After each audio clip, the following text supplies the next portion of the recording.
billahi minasyaitonir rajim. Bismillahirrahmanirrahim. Assalamualaikum warahmatullahi wabarakatuh. Alhamdulillahirabbil alamin. Innal hamdalillah nahmaduhu wa nasta'inuhu wa nastaghfiruh wa na'udzu billahi min syururi anfusina wa min sayyiati a'malina. May yahdihillahu fala mudhillalah wa may yudhlil fala hadiyalah. Asyhadu an la ilaha illallah wahdahu la syarikalah wa asyhadu anna Muhammadan abduhu wa rasuluh la nabiyya ba'dahu. Allahumma shalli wa sallim wa barik ala Muhammad wa ala alihi wa sahbihi wa man tabi'ahum bil ihsan ila yaumiddin. Alhamdulillah, segala puji dan syukur kita aturkan kepada Allah Subhanahu wa taala atas nikmat yang paling utama, nikmat iman dan Islam, nikmat ukhuwah, nikmat kesehatan dan kesempatan untuk berkumpul dalam kajian kita pada malam hari ini. Namanya memang dibuat agak provokatif sedikit ya, majelis konspirasi. Maksudnya supaya kita tidak hanya bermajelis ini hanya untuk mendengarkan saja, ya, tapi mudah-mudahan jadi inspirasi buat kita nih, ya, untuk berkonspirasi, ya, untuk memperbaiki umat kita, supaya kita bisa bekerja sama, gitu ya. Jadi memang kita duduk di sini untuk mendengarkan, untuk menyimak, ya, tapi tentu saja pulang dari sini pengennya semua bertindak, nggak cuma diem-diem aja, ya. Nah, khawatirlah. Bahasan pada malam hari ini tentang akidah selamat, mental aman. Kenapa? Karena sekarang masalah kesehatan mental itu penting sekali. Masalah kesehatan mental itu jadi masalah yang sangat banyak dibahas. Tapi uniknya banyak dibahas, banyak yang peduli. Tapi kok makin lama makin runyam urusannya. Makin banyak yang mengalami masalah. Ya, kirain kalau banyak yang bahas, banyak yang peduli, ya harusnya masalahnya beres, tapi ternyata enggak juga. Ternyata makin banyak yang punya masalah, makin banyak yang mengalami gangguan kesehatan mental illness gitu ya, mengalami gangguan, mengalami sakit mental, ya, ada penyakit pada hatinya, pada jiwanya. Kalau di bagian surat Al-Baqarah ya ada bahasa tentang orang-orang munafik, itu sebutnya fi qulubihim marad, dalam hati mereka itu ada penyakit. Ya, ini cerita tentang kemunafikan, bukan berarti semua orang kalau punya kesehatan mentalnya rusak berarti dia jadi munafik ya, enggak. Tapi kemunafikan itu asalnya dari penyakit dalam jiwa mereka, dalam hati mereka. Fi qulubihim marad fazadahumullahu marada, ya, dan Allah tambahkan kepada mereka penyakit dalam jiwanya. Ya, itu yang disebut sebagai penyakit hati kalau dalam agama kita. Makanya ada istilah tazkiyatun nafs. Ya, membersihkan jiwa. Kenapa? Karena banyak kotorannya, ya, dan nggak ada manusia yang jiwanya tuh lurus aja gitu ya. Nah, udah pernah saya sebutkan di sini bahwa segala sesuatu tentang manusia itu menunjukkan ketidakstabilan. Ya, manusia itu pelupa, imannya naik turun, hatinya terbolak-balik. Ya, jadi nggak ada manusia stabil sama sekali, nggak ada perubahan dalam hatinya. Wah, kalau udah kayak gitu selamat, beres masalahnya. Ya, nggak akan ada masalah lagi. Makanya jiwa ada 3 macam dalam Al-Quran, ya. Nafsul ammarah, ya, jiwa yang masih didominasi oleh ammarah itu apa ya, gejolak, ya, masih bergejolak, ya, masih kadang-kadang masih dikuasai oleh dalam bahasa Indonesia kita nyebutnya hawa nafsu ya, padahal dalam bahasa Arab tuh hawa doang. Ya, jadi jiwa yang dikuasai oleh hawa, ya, itu ya, oleh syahwatnya. Ya, itu nafsu ammarah. Ya, ada nafsu lawamah, nafsu yang sedang berusaha mengekang. Ya, artinya dia udah nggak tunduk lagi pada syahwat, tapi dia masih berjuang. Ya, tapi ada lagi nafsul mutmainnah. Mutmainnah itu seakar kata dengan tumakninah. Tumakninah itu artinya tenang, nggak terburu-buru. Makanya sholat itu harus tumakninah. Ya, jadi kita nggak cuma disuruh membaca bacaan sholat gerakan dengan sempurna, tapi juga tumakninah, tenang, nggak gerasa gerusu, ya, tenang saja.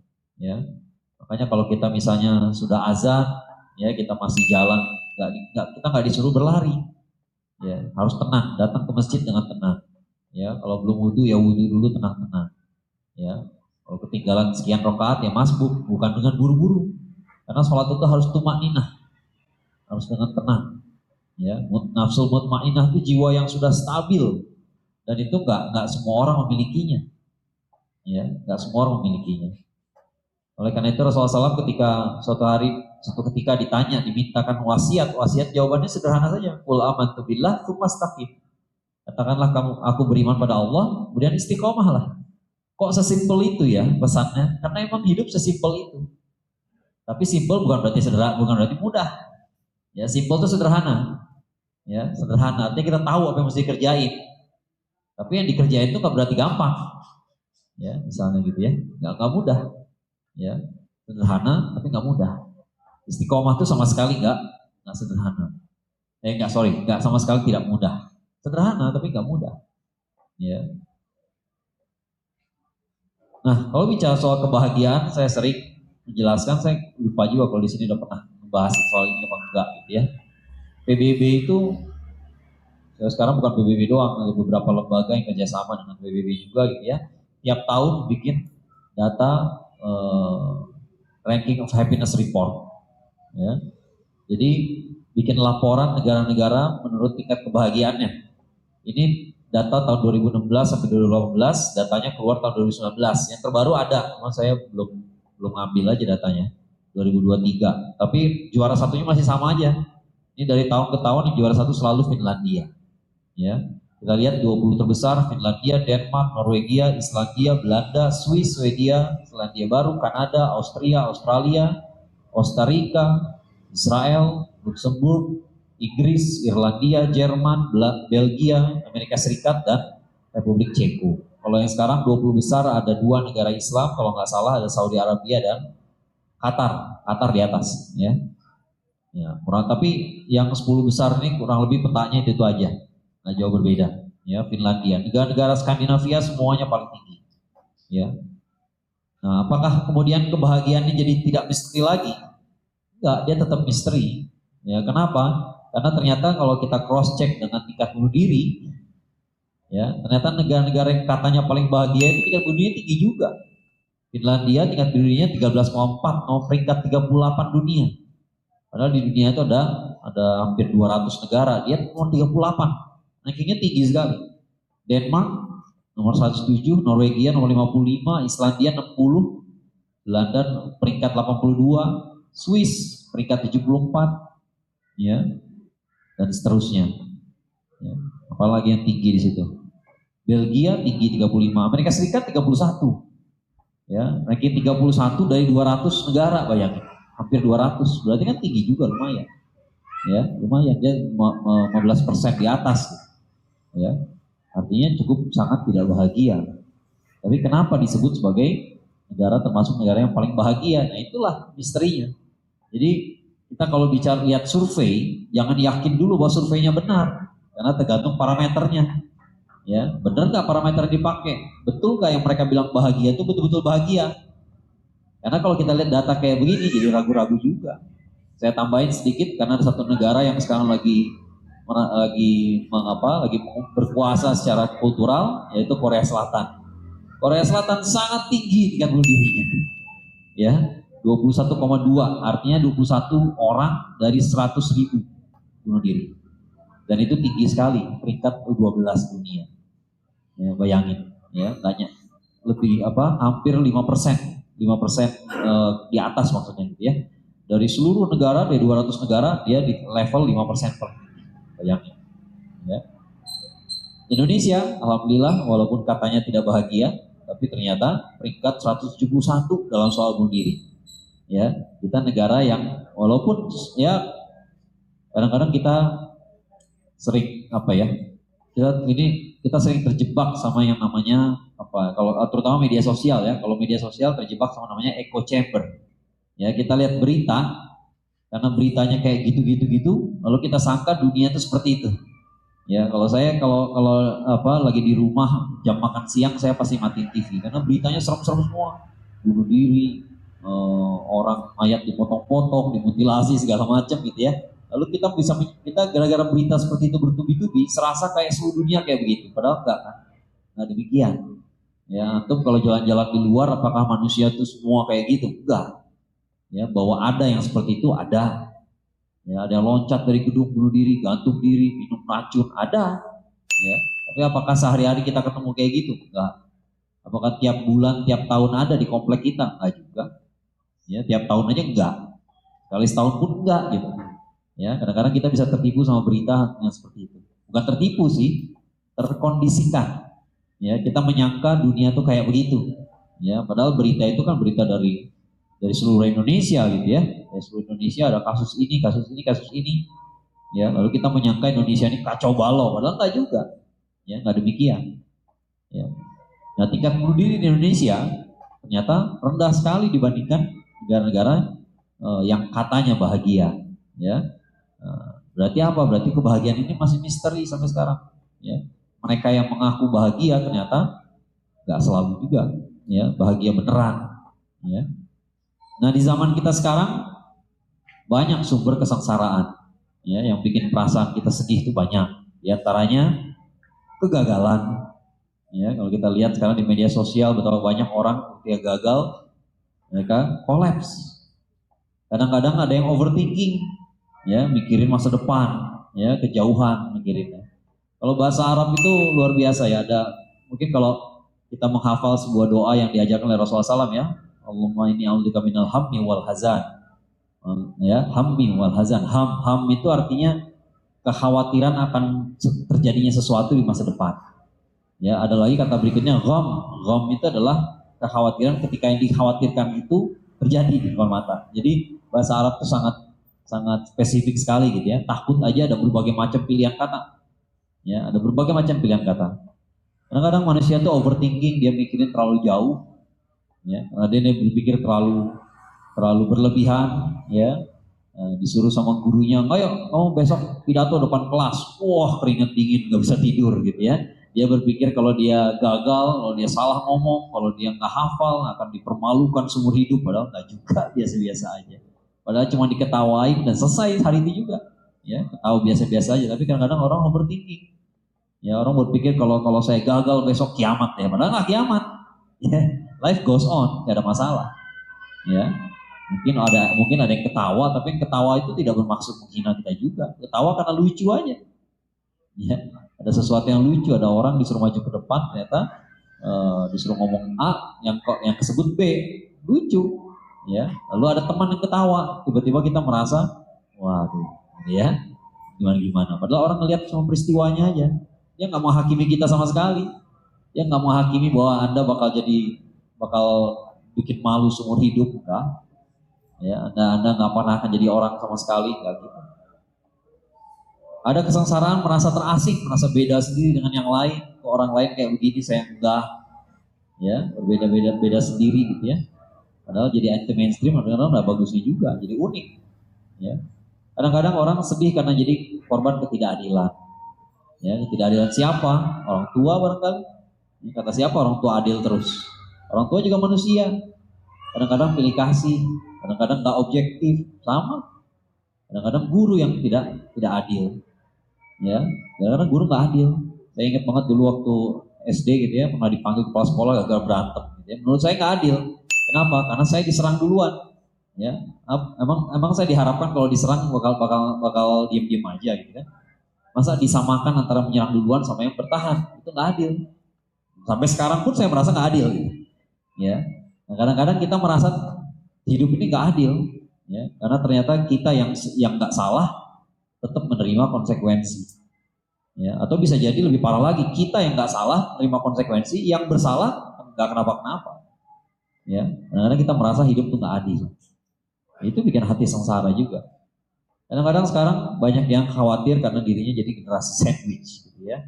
Generasi sandwich, dia jadi nanggung beban dari orang tuanya, dan kemudian dia jadi orang tua juga, berarti dia juga harus mikirin anak-anaknya. Ya, dari atas sama bawah kejepit juga. Kadang-kadang kita ngarepin validasi orang, ya kalau orang belum bilang, belum memuji kita, rasanya kita belum puas, ya rasanya belum puas. Padahal kita udah melakukan yang terbaik. Tapi kadang-kadang memang ada orang yang mungkin dengki ya, nggak mau memberikan pengakuan pada kita, diem aja. Kadang-kadang orang tua sendiri yang kayak begitu. Ya bisa dibayangkan kalau orang tua sendiri efeknya bakal sangat besar sekali. Efeknya sangat besar sekali. Banyak anak-anak muda yang merasa dirinya gak berharga, walaupun seluruh dunia memuji dia. Kenapa? Karena orang tuanya yang gak pernah muji. Ya, orang yang paling dekat justru gak pernah sama sekali. Ya, kadang-kadang karena ekspektasi ketinggian, ya, saya melihat di media sosial banyak orang sekarang udah ngikutin rumusan yang aneh-aneh. Usia 25 tahun, tabungan harus 1 M. Ya, 25 tahun mau 1 M, padahal 23 tahun baru fresh graduate, baru lulus kuliah, 22 tahun gitu ya. Gimana caranya 1 M mau dapat? Ya, akhirnya mereka kerja bagaikan kuda kalau bahasa orang zaman dulu ya. Kerjanya habis-habisan. Bahagia nggak? Enggak lah, jelas. Ya, ekspektasi ketinggian tuh ya menyiksa diri. Kadang-kadang bukan kita sendiri yang berekspektasi, tapi orang lain. Ya, ekspektasi orang-orang di sekitar kita, keluarga kita. Ya, mereka berharap kita bisa kayak begini begitu. Padahal setiap orang beda-beda. Ya, nggak semua orang punya bakat yang sama. Kadang-kadang kita memperbandingkan diri dengan orang lain. Kita lihat selebgram, hidupnya mewah, ya, yang selebgram hidupnya bahagia. Belakangan ini saya harus hati-hati ngomongnya karena yang apa ya? Kita berempati, kita kasihan. Tapi bagaimanapun harus ngambil pelajaran. Ya, belakangan ini ada beberapa selebgram yang ternyata kalau lihat postingannya dulu-dulu itu bahagia terus. Tapi ternyata yang satu ngalamin KDRT, yang satu suaminya selingkuhnya dengan cara yang paling jelek lagi, selingkuhnya di rumah sendiri, ada anak-anaknya, ya, mereka jelas korban. Tapi di situ kita bisa belajar bahwa ternyata orang yang mencitrakan dirinya bahagia, diam-diam enggak juga, ya. Jadi kita nggak perlu perbandingkan diri dengan orang lain karena kadang-kadang kita nggak tahu apa yang terjadi sebenarnya. Kita lihat media sosial kayaknya bahagia banget nih orangnya, padahal enggak. Ya, tiba-tiba sekarang ada kasus KDRT, begitu diwawancara, iya 5 tahun saya nikah, 5 tahun saya dikebukin kayak gitu. Wah, nggak ada bahagia-bahagianya berarti. Ya, berarti nggak ada bahagia-bahagianya sama sekali. Ya. Tapi kalau lihat postingannya bahagia semua kayaknya.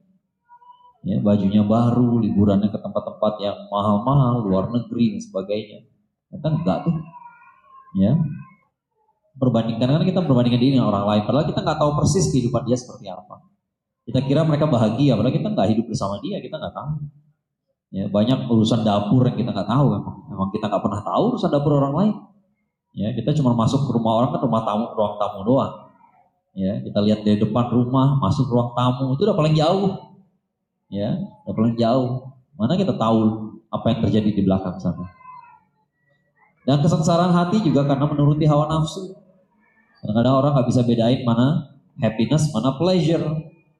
Dia kira namanya pleasure itu happiness. Happiness di hati. Kalau pleasure itu bisa di badan.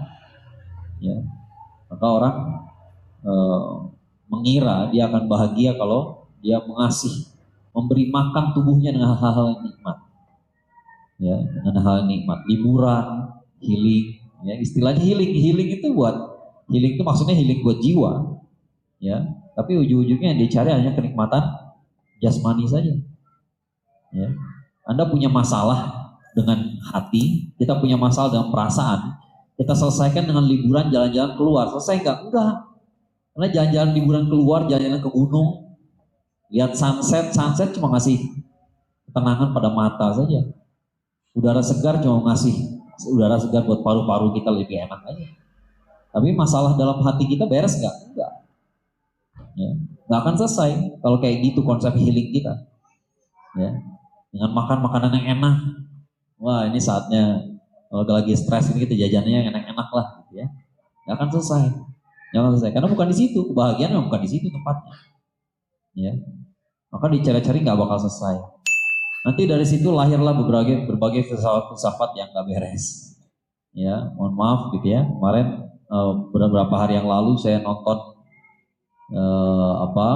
anak saya lagi ganti channel, tiba-tiba ada infotainment, ada seorang artis yang baru aja berpisah ya dengan pasangannya, baru cerai, lalu ditanya sama wartawannya setelah resmi berpisah apa agenda selanjutnya. Jawabannya, ya saya akan membahagiakan diri saya sendiri dulu. Bagaimana mungkin kita membahagiakan orang lain kalau kita belum membahagiakan diri kita sendiri? Ini banyak yang percaya filsafat kayak begini. Ya, jadi seolah-olah kita harus membahagiakan diri kita dulu, baru kita membahagiakan orang lain. Enggak juga. Ya, justru kalau Anda belajar membantu orang lain, Anda akan ngerti bahwa membahagiakan orang lain itu membuat diri kita bahagia. Ya, Akhirnya semua orang jadi egois dengan filsafat kayak begitu. Gimana kita bahagiakan orang lain kalau kita nggak bisa bahagiain diri kita sendiri? Ya udah, mulai sekarang saya mau liburan dulu. Nggak mau ngurusin yang lain. Ini Palestina Pak? Nggak ada. Mau liburan dulu. Ini ada Palestina, ada musibah, ini ada orang miskin, ada tetangga kamu yang susah, ada saudara kamu yang anaknya nggak sekolah. Oh, ntar saya membahagiakan diri saya sendiri dulu. Iya, gitu aja terus. Ya, bahasanya membahagiakan diri. Padahal sebenarnya ngikutin hawa nafsu aja. Ya, dia pengen senang-senang. Ya, ya semua pengen senang. Tapi kalau dia salah cari kesenangan, ya kayak tadi katanya negara paling bahagia. Tingkat bunuh dirinya tinggi sekali. Ya, banyak yang depresi. Ya, kalau kita lihat Amerika Serikat sekarang isinya orang depresi semua, banyak sekali. Kasus penembakan massal 2 kali sepekan di Amerika Serikat sekarang. Bayangin, penembakan massal di Amerika Serikat 2 kali sepekan, dan itu hampir sering kali terjadi di sekolah. Ya, jadi kalau kita sekarang ngirim anak kita sekolah, ya, dia pulang-pulang mukanya cemberut. Ya, kenapa? Berantem sama temen lah, ada guru galak lah. Itu masih masalah kecil. Karena kalau di Amerika Serikat kadang-kadang orang pergi sekolah nggak pulang. Kenapa? Temennya stres, temennya depresi, dia bawa senjata, tembakin temennya di sekolah. Ya, palsu. Itu kesenangan yang palsu seperti itu. Ya. Nah, oleh karena itulah dari zaman dulu para ulama menulis tentang kebahagiaan. Ya, kalau Imam Al-Ghazali menjelaskan orang kalau mau bahagia dia harus ngerti tentang dirinya. Dirinya apa? Tujuan siapa dia? Tujuan dia diciptakan? Dia mau pergi kemana? Ya, pergi kemana itu maksudnya akhirat gitu ya. Artinya setelah dari dunia ini mau kemana? Itu yang dia perlukan. Karena kalau dia nggak ngerti semua itu, maka dia nggak akan bahagia. Ya, kemudian diperjelas lagi oleh Profesor Hakim Alatas. Ya, kata beliau, ini bahasanya agak-agak rumit ya. Udah saya sederhanakan padahal masih rumit juga. Ya, kebahagiaan adalah kondisi permanen berupa ketenangan jiwa. Makanya nafsul mutmainnah. Ya, yang namanya bahagia itu bukan udah naik turun. Kalau masih naik turun belum bahagia namanya. Ya, jadi bahagia itu bukan sebuah gejolak. Ya, bukan sebuah gejolak. Kalau Anda lihat iklan-iklan, ya iklan-iklan. Ya, iklan orang-orang yang lagi happy, lagi bahagia, lagi di night club, itu semua gejolak. Gitu. Ya, gejolak emosi, gubrak, happy, ya. Itu justru bukan kebahagiaan sesungguhnya kalau menurut beliau. Ya, namanya kebahagiaan dalam Islam itu disebutnya jiwa yang bahagia itu adalah nafsu mutmainnah. Jiwa yang tumakninah, yang tenang. Gejolak-gejolak itu justru gak bahagia. Tiba-tiba senang, happy, habis itu istirahat drop, habis itu happy lagi, habis itu depresi. Ya, nggak perlu jadi psikolog. Kalau kita lihat ada orang tertawa terbahak-bahak, kadang-kadang bercandaannya nggak begitu lucu, tapi ketawanya sampai ngakak gitu ya, sampai nangis gitu ya. Kira-kira tuh bahagia apa depresi? Orang yang ketawa terbahak-bahak parah banget, itu tanda depresi. Nggak perlu jadi psikolog. Dengan pengalaman hidup pun kita tahu. Ya, justru orang lagi stres, ya, kalau lagi depresi berat, ketawanya berlebihan, lebay. Ya. Apa kerjaan setan? Iwaswisufi sudurinas. Ya, bisik-bisikkan, bikin perasaan gelisah, menimbulkan perasaan was-wasah. Was-was ini diterjemahkan diserap dalam bahasa Indonesia jadi was-was. Gelisah terus, ragu-ragu terus, panik. Ya, overthinking, itu semua gejolak. Ya, pokoknya semua yang bergejolak itu bukan kebahagiaan. Kebahagiaan itu berasal dari ketenangan jiwa, permanen sifatnya. Tranquility of the soul. Nah, itulah kebahagiaan yang sejati. Ya, kalau masih bergejolak, dia belum nyampe ke situ. Ya, mungkin dia sudah berusaha menyentuhnya, udah mulai dia berusaha bisa menstabilkan perasaannya. Ya, bagus. Latihan, kemajuan. Tapi belum sampai. Ya. Kebahagiaan yang sejati itu adalah kondisi permanen berupa ketenangan jiwa, tranquility of the soul, bukan gejolak. Ya, bukan gejolak. Yang bersumber dari apa? Ketenangan itu sumber dari pengetahuan akan kepastian. Jadi dia punya kepastian, makanya ada kata iman. Iman itu seakar kata dengan maknanya adalah aman. Ya, ada kata amanah itu seakar kata dengan iman.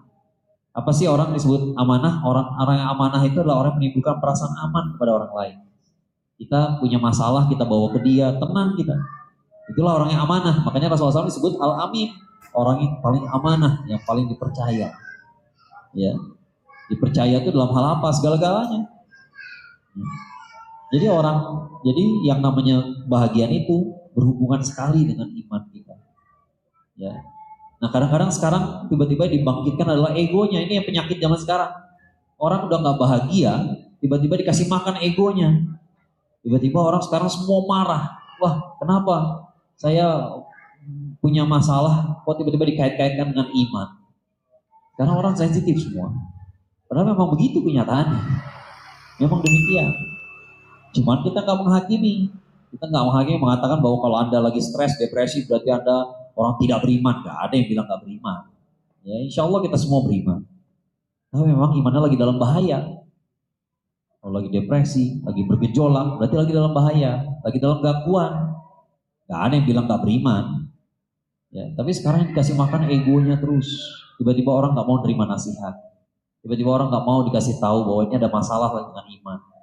Kalau lagi ada masalah dengan iman, bukan berarti Anda tidak beriman, Anda beriman.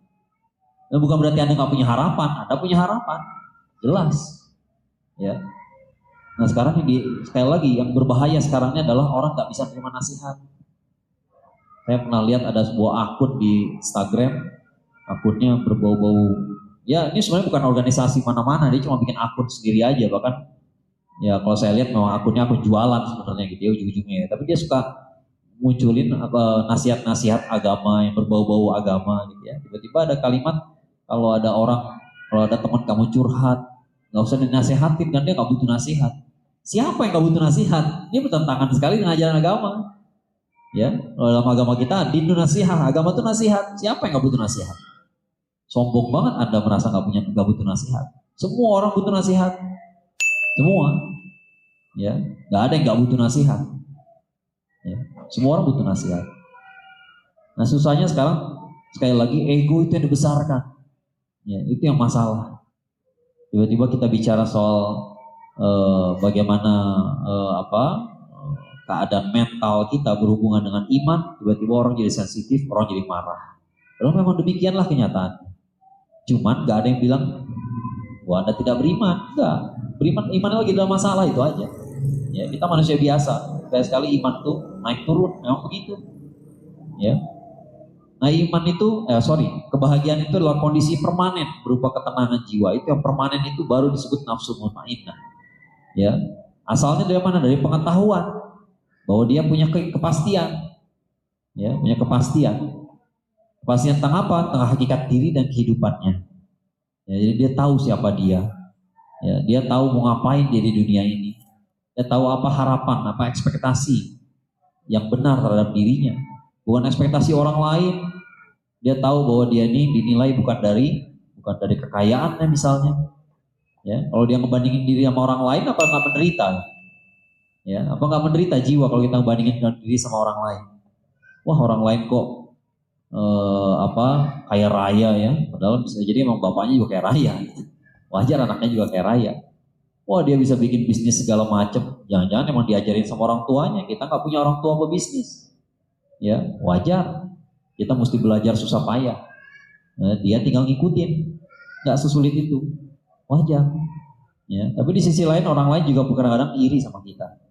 Orang lain juga ngelihat kita, wah pengen kayak dia, wah pengen kayak si itu. Kita akan kaget.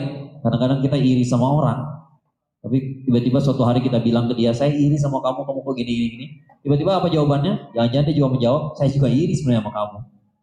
Ya, saya pengen kayak kamu kok kayak gini. Ya, jadi ternyata apa yang kita punya dia pengen, dan apa yang dia punya kita juga pengen. Gitu ya. Nah sekarang masalahnya kita nggak ngerti hakikat diri kita siapa. Nah ini akan kita bahas pada sesi kedua nanti setelah kita sholat isya. Ya akan memperlihatkan bagaimana akidah itu bisa menjawab masalah-masalah kita. Bagaimana dia bisa memberikan kepastian kepada kita. Ya, bagaimana iman itu bisa menjawab apa yang kita cari sebenarnya. Sehingga kita bisa merasa tenang, hati kita nggak gelisah, nggak bergejolak, dan kita bisa merasakan kebahagiaan yang sebenarnya. Insya Allah kita sambung setelah kita sholat isya. Assalamualaikum warahmatullahi wabarakatuh.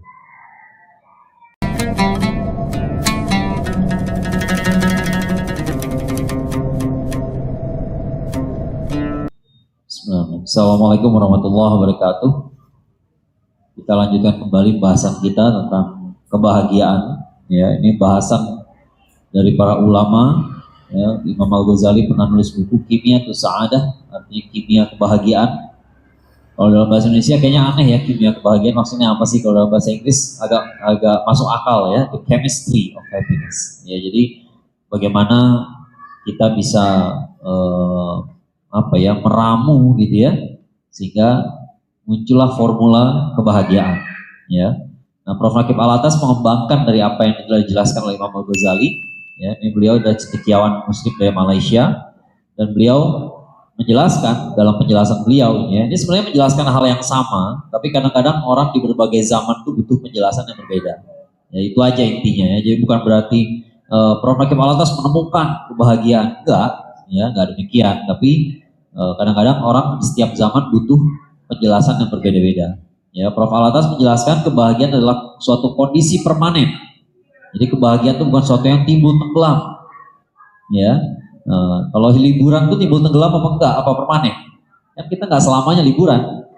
Ya, kita nggak selamanya liburan. Liburan itu cuma beberapa hari saja dari hari-hari kita.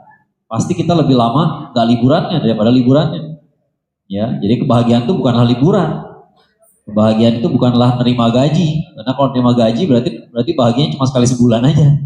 Ya, entah tanggal 25, entah tanggal 30 gitu ya. Bahagianya cuma tanggal itu doang. Sisa-sisanya stres. Kalau kayak gitu kita mendefinisikan kebahagiaan, ya berbahaya. Ya. Nah, namanya kebahagiaan itu adalah tranquility of the soul, adalah ketenangan jiwa. Jiwa itu tenang. Ya. Nah, orang Barat mengira kalau kita bahagia, rumah tangga bahagia adalah kalau istri kita cantik, kalau suami kita ganteng. Ya, padahal nggak demikian juga. Nah, dalam kosakata Islam, rumah tangga yang bahagia itu rumah tangga apa? Rumah tangganya sakinah. Sakinah itu ketenangan. Ya, sakinah itu akar katanya artinya pisau yang memotong. Ya, artinya semua masalah dibawa ke rumah, terputus masalah itu. Nah, itulah sakinah. Itu namanya rumah tangga sakinah. Ya, jadi ketimbang punya istri cantik, lebih penting punya istri yang buat hati kita tenang. Ketimbang punya suami yang ganteng kaya raya, lebih penting punya suami yang bikin hati tenang. Kita nggak gelisah mikirin dia. Ya, kita tinggal di rumah, apa jangan dia punya hubungan sama tetangga. Kita biarkan suami kita pergi keluar kota, jangan-jangan punya keluarga lain di kota lain gitu ya. Jangan-jangan kawin lagi gitu ya. Itu nggak menguntungkan punya pasangan seperti itu. Punya pasangan yang kita selalu bertanya-tanya tentang dia. Kita gelisah. Harus diperiksa dulu HP-nya gitu ya. Saking kita curiganya sama dia gitu ya, periksa HP-nya. Ya, tapi ada pasangan-pasangan yang kita nggak perlu cerita pun, kita nggak perlu nanya, dia udah ngasih tahu. Ya, hari ini saya kesini kesana, ya, kelihatan IG story-nya misalnya gitu ya, kelihatan. Ya kita nggak bertanya-tanya dia pergi kemana, apa betul dia ada urusan bisnis apa enggak. Ya, itu contoh rumah tangga sakinah dan tidak sakinah. Ya, jadi rumah tangga yang sakinah itu rumah tangga yang tidak bergejolak, nggak lagi senang-senang, kalau lagi sedih-sedih, lagi depresi jatuh, lagi berantem. Kulkas dilempar misalnya gitu ya, itu bergejolak namanya. Ya, bergejolak itu kadang-kadang naik, kadang-kadang turun, naik turun, bergejolak. Itu nggak bahagia. Yang bahagia itu yang permanen. Ya, nggak mudah, nggak ada yang bilang mudah. Ya, tapi itulah maknanya. Ya, jadi kalau kita mencari kebahagiaan dari sesuatu yang timbul tenggelam, yang kadang muncul, kadang enggak, yang hari ini kita rasakan, besok enggak, bukan itu kebahagiaan. Kebahagiaan itu sesuatu yang permanen. Dari sini kita bisa lihat kira-kira apa yang permanen di dunia ini, di alam semesta, bukan di alam semesta ya.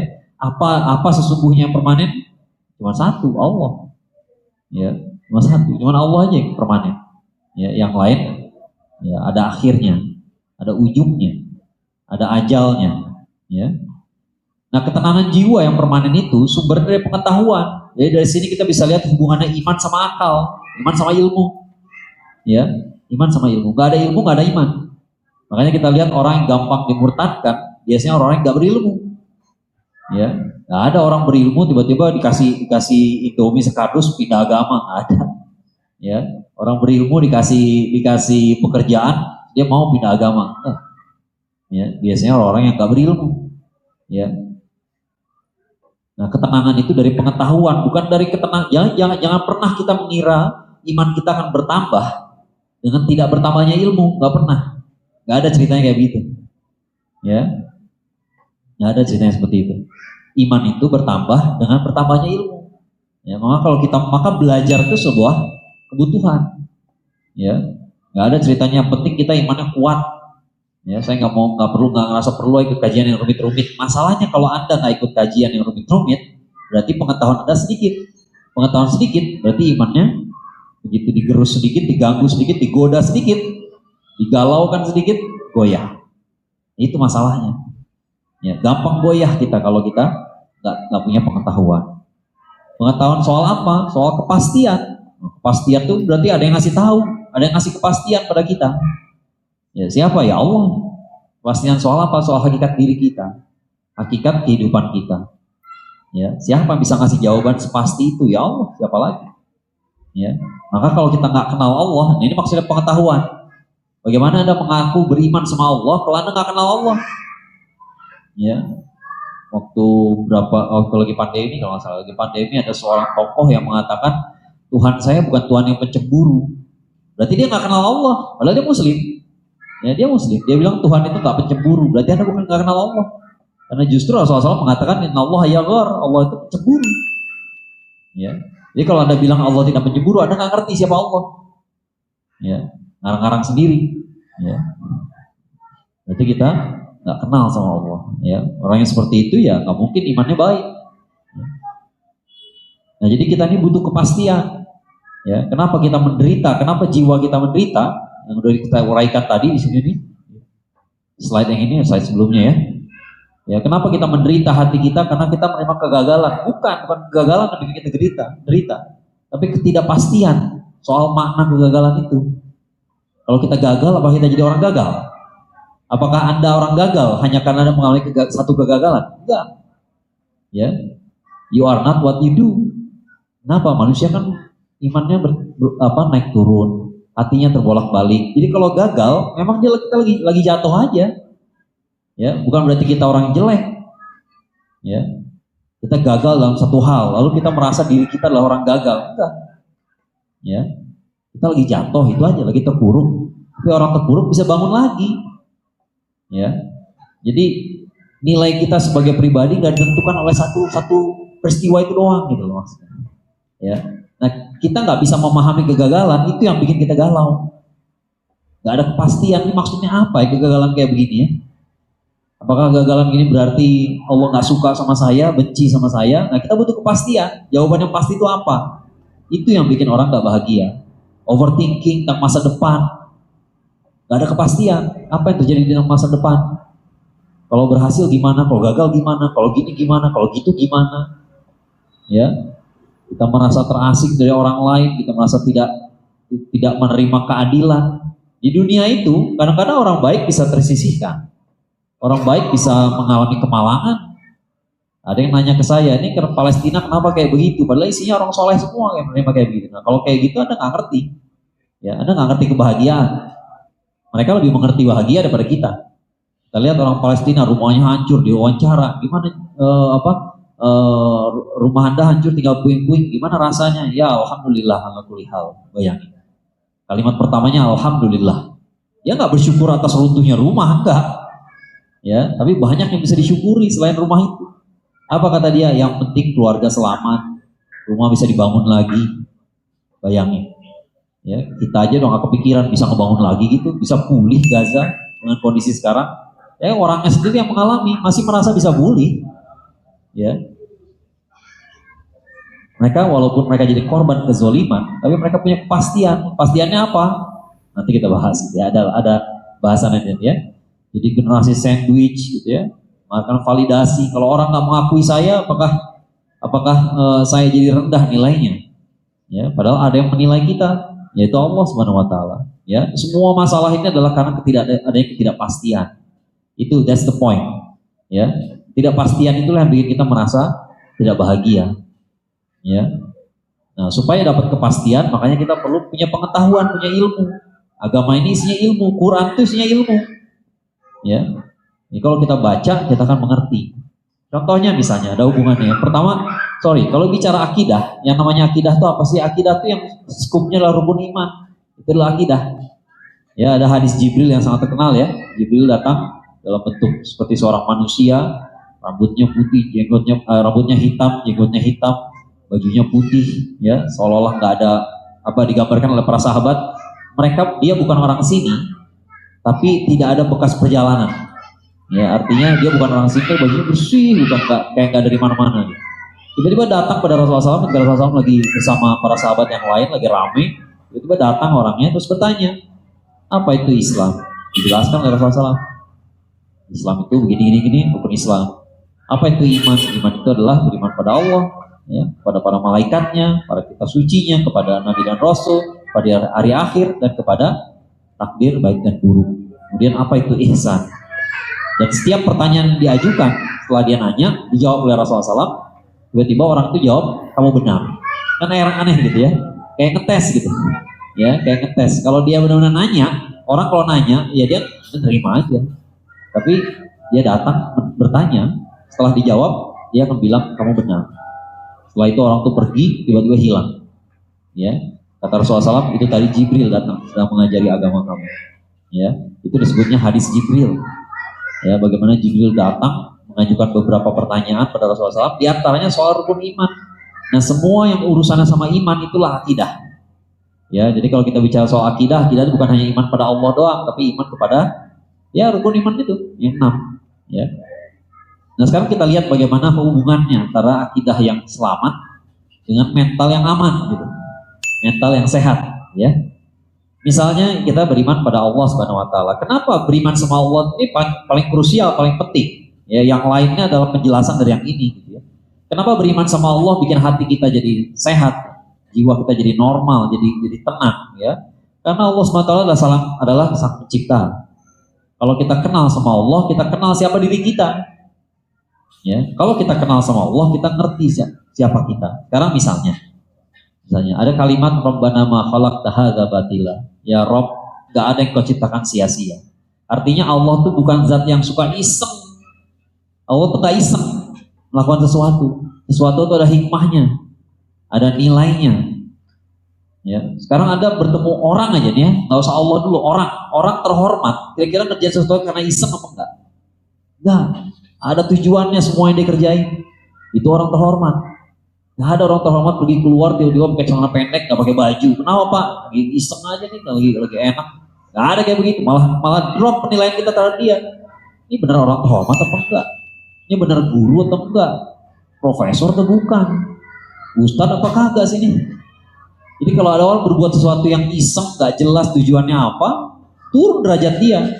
Sekarang Allah derajatnya tinggi apa rendah? Tinggi pasti. Ya, dia zat yang paling tinggi. Ya kira dia melakukan perbuatan yang rendah seperti iseng-isengan enggak? Ya. Dan Allah pencipta kita, artinya apa? Artinya Anda pun bukan proyek iseng-isengan. Ya, ketika Allah menciptakan antum, Allah nggak lagi iseng-isengan. Ya, kita bikin aja lah nih orang, begitu jadi, kacau, rusak, ya, berantakan, dah lah, produk gagal. Nggak ada Allah pernah bilang kayak begitu. Ya, kita baca misalnya surat Al-Baqarah nih ayat Al-Baqarah ayat 30 ya. Ya, ketika Allah bercerita kepada para malaikat, A'udzubillahi minasyaitonirrajim, bismillahirrahmanirrahim, wa idz qala rabbuka lil malaikati inni ja'ilun fi ardi khalifah. Ingatlah ketika Rabb kamu berkata kepada para malaikat, aku ingin diciptakan di muka bumi ini khalifah. Tuh, Anda kalau kenal Allah, Anda kenal diri Anda. Karena Allah yang ngasih tahu siapa diri Anda. Apakah saya ini makhluk rendahan ya Allah? Enggak, kata Allah enggak pernah bilang kayak gitu. Allah bilang Anda tuh khalifah fil ardh. Bahkan malaikat pun bertanya, qalu atajalu fiha may yufsidu fiha wa yasfiku dima wa nahnu nusabbihu biha wa nuqaddisu wa nahnu nusabbihu bihamdika wa nuqaddisu lak. Ya, padahal kami senantiasa memuji Engkau, mensucikan Engkau. Ya, kenapa Engkau menciptakan manusia yang menumpahkan darah padahal kami senantiasa memuji Engkau, mensucikan Engkau? Ya, kenapa? Ya.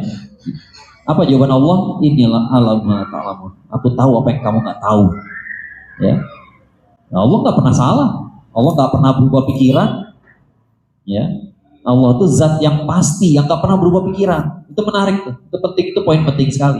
Karena manusia yang paling adil yang kita kenal, siapa gitu ya, guru kita, ustadz, guru ngaji kita misalnya ya, dia orang adil, secara umum dia orang adil. Tapi sekali waktu kadang-kadang penilaiannya nggak benar, kadang-kadang dia nggak adil. Namanya juga manusia. Tapi Allah enggak, Allah tuh zat yang pasti, pokoknya pasti. Dia nggak berubah pikiran. Dia nggak hari ini pakai pendapat ini, besok pakai pendapat itu. Hari ini sikapnya begini, besok sikapnya begitu. Nggak begitu, Allah nggak begitu.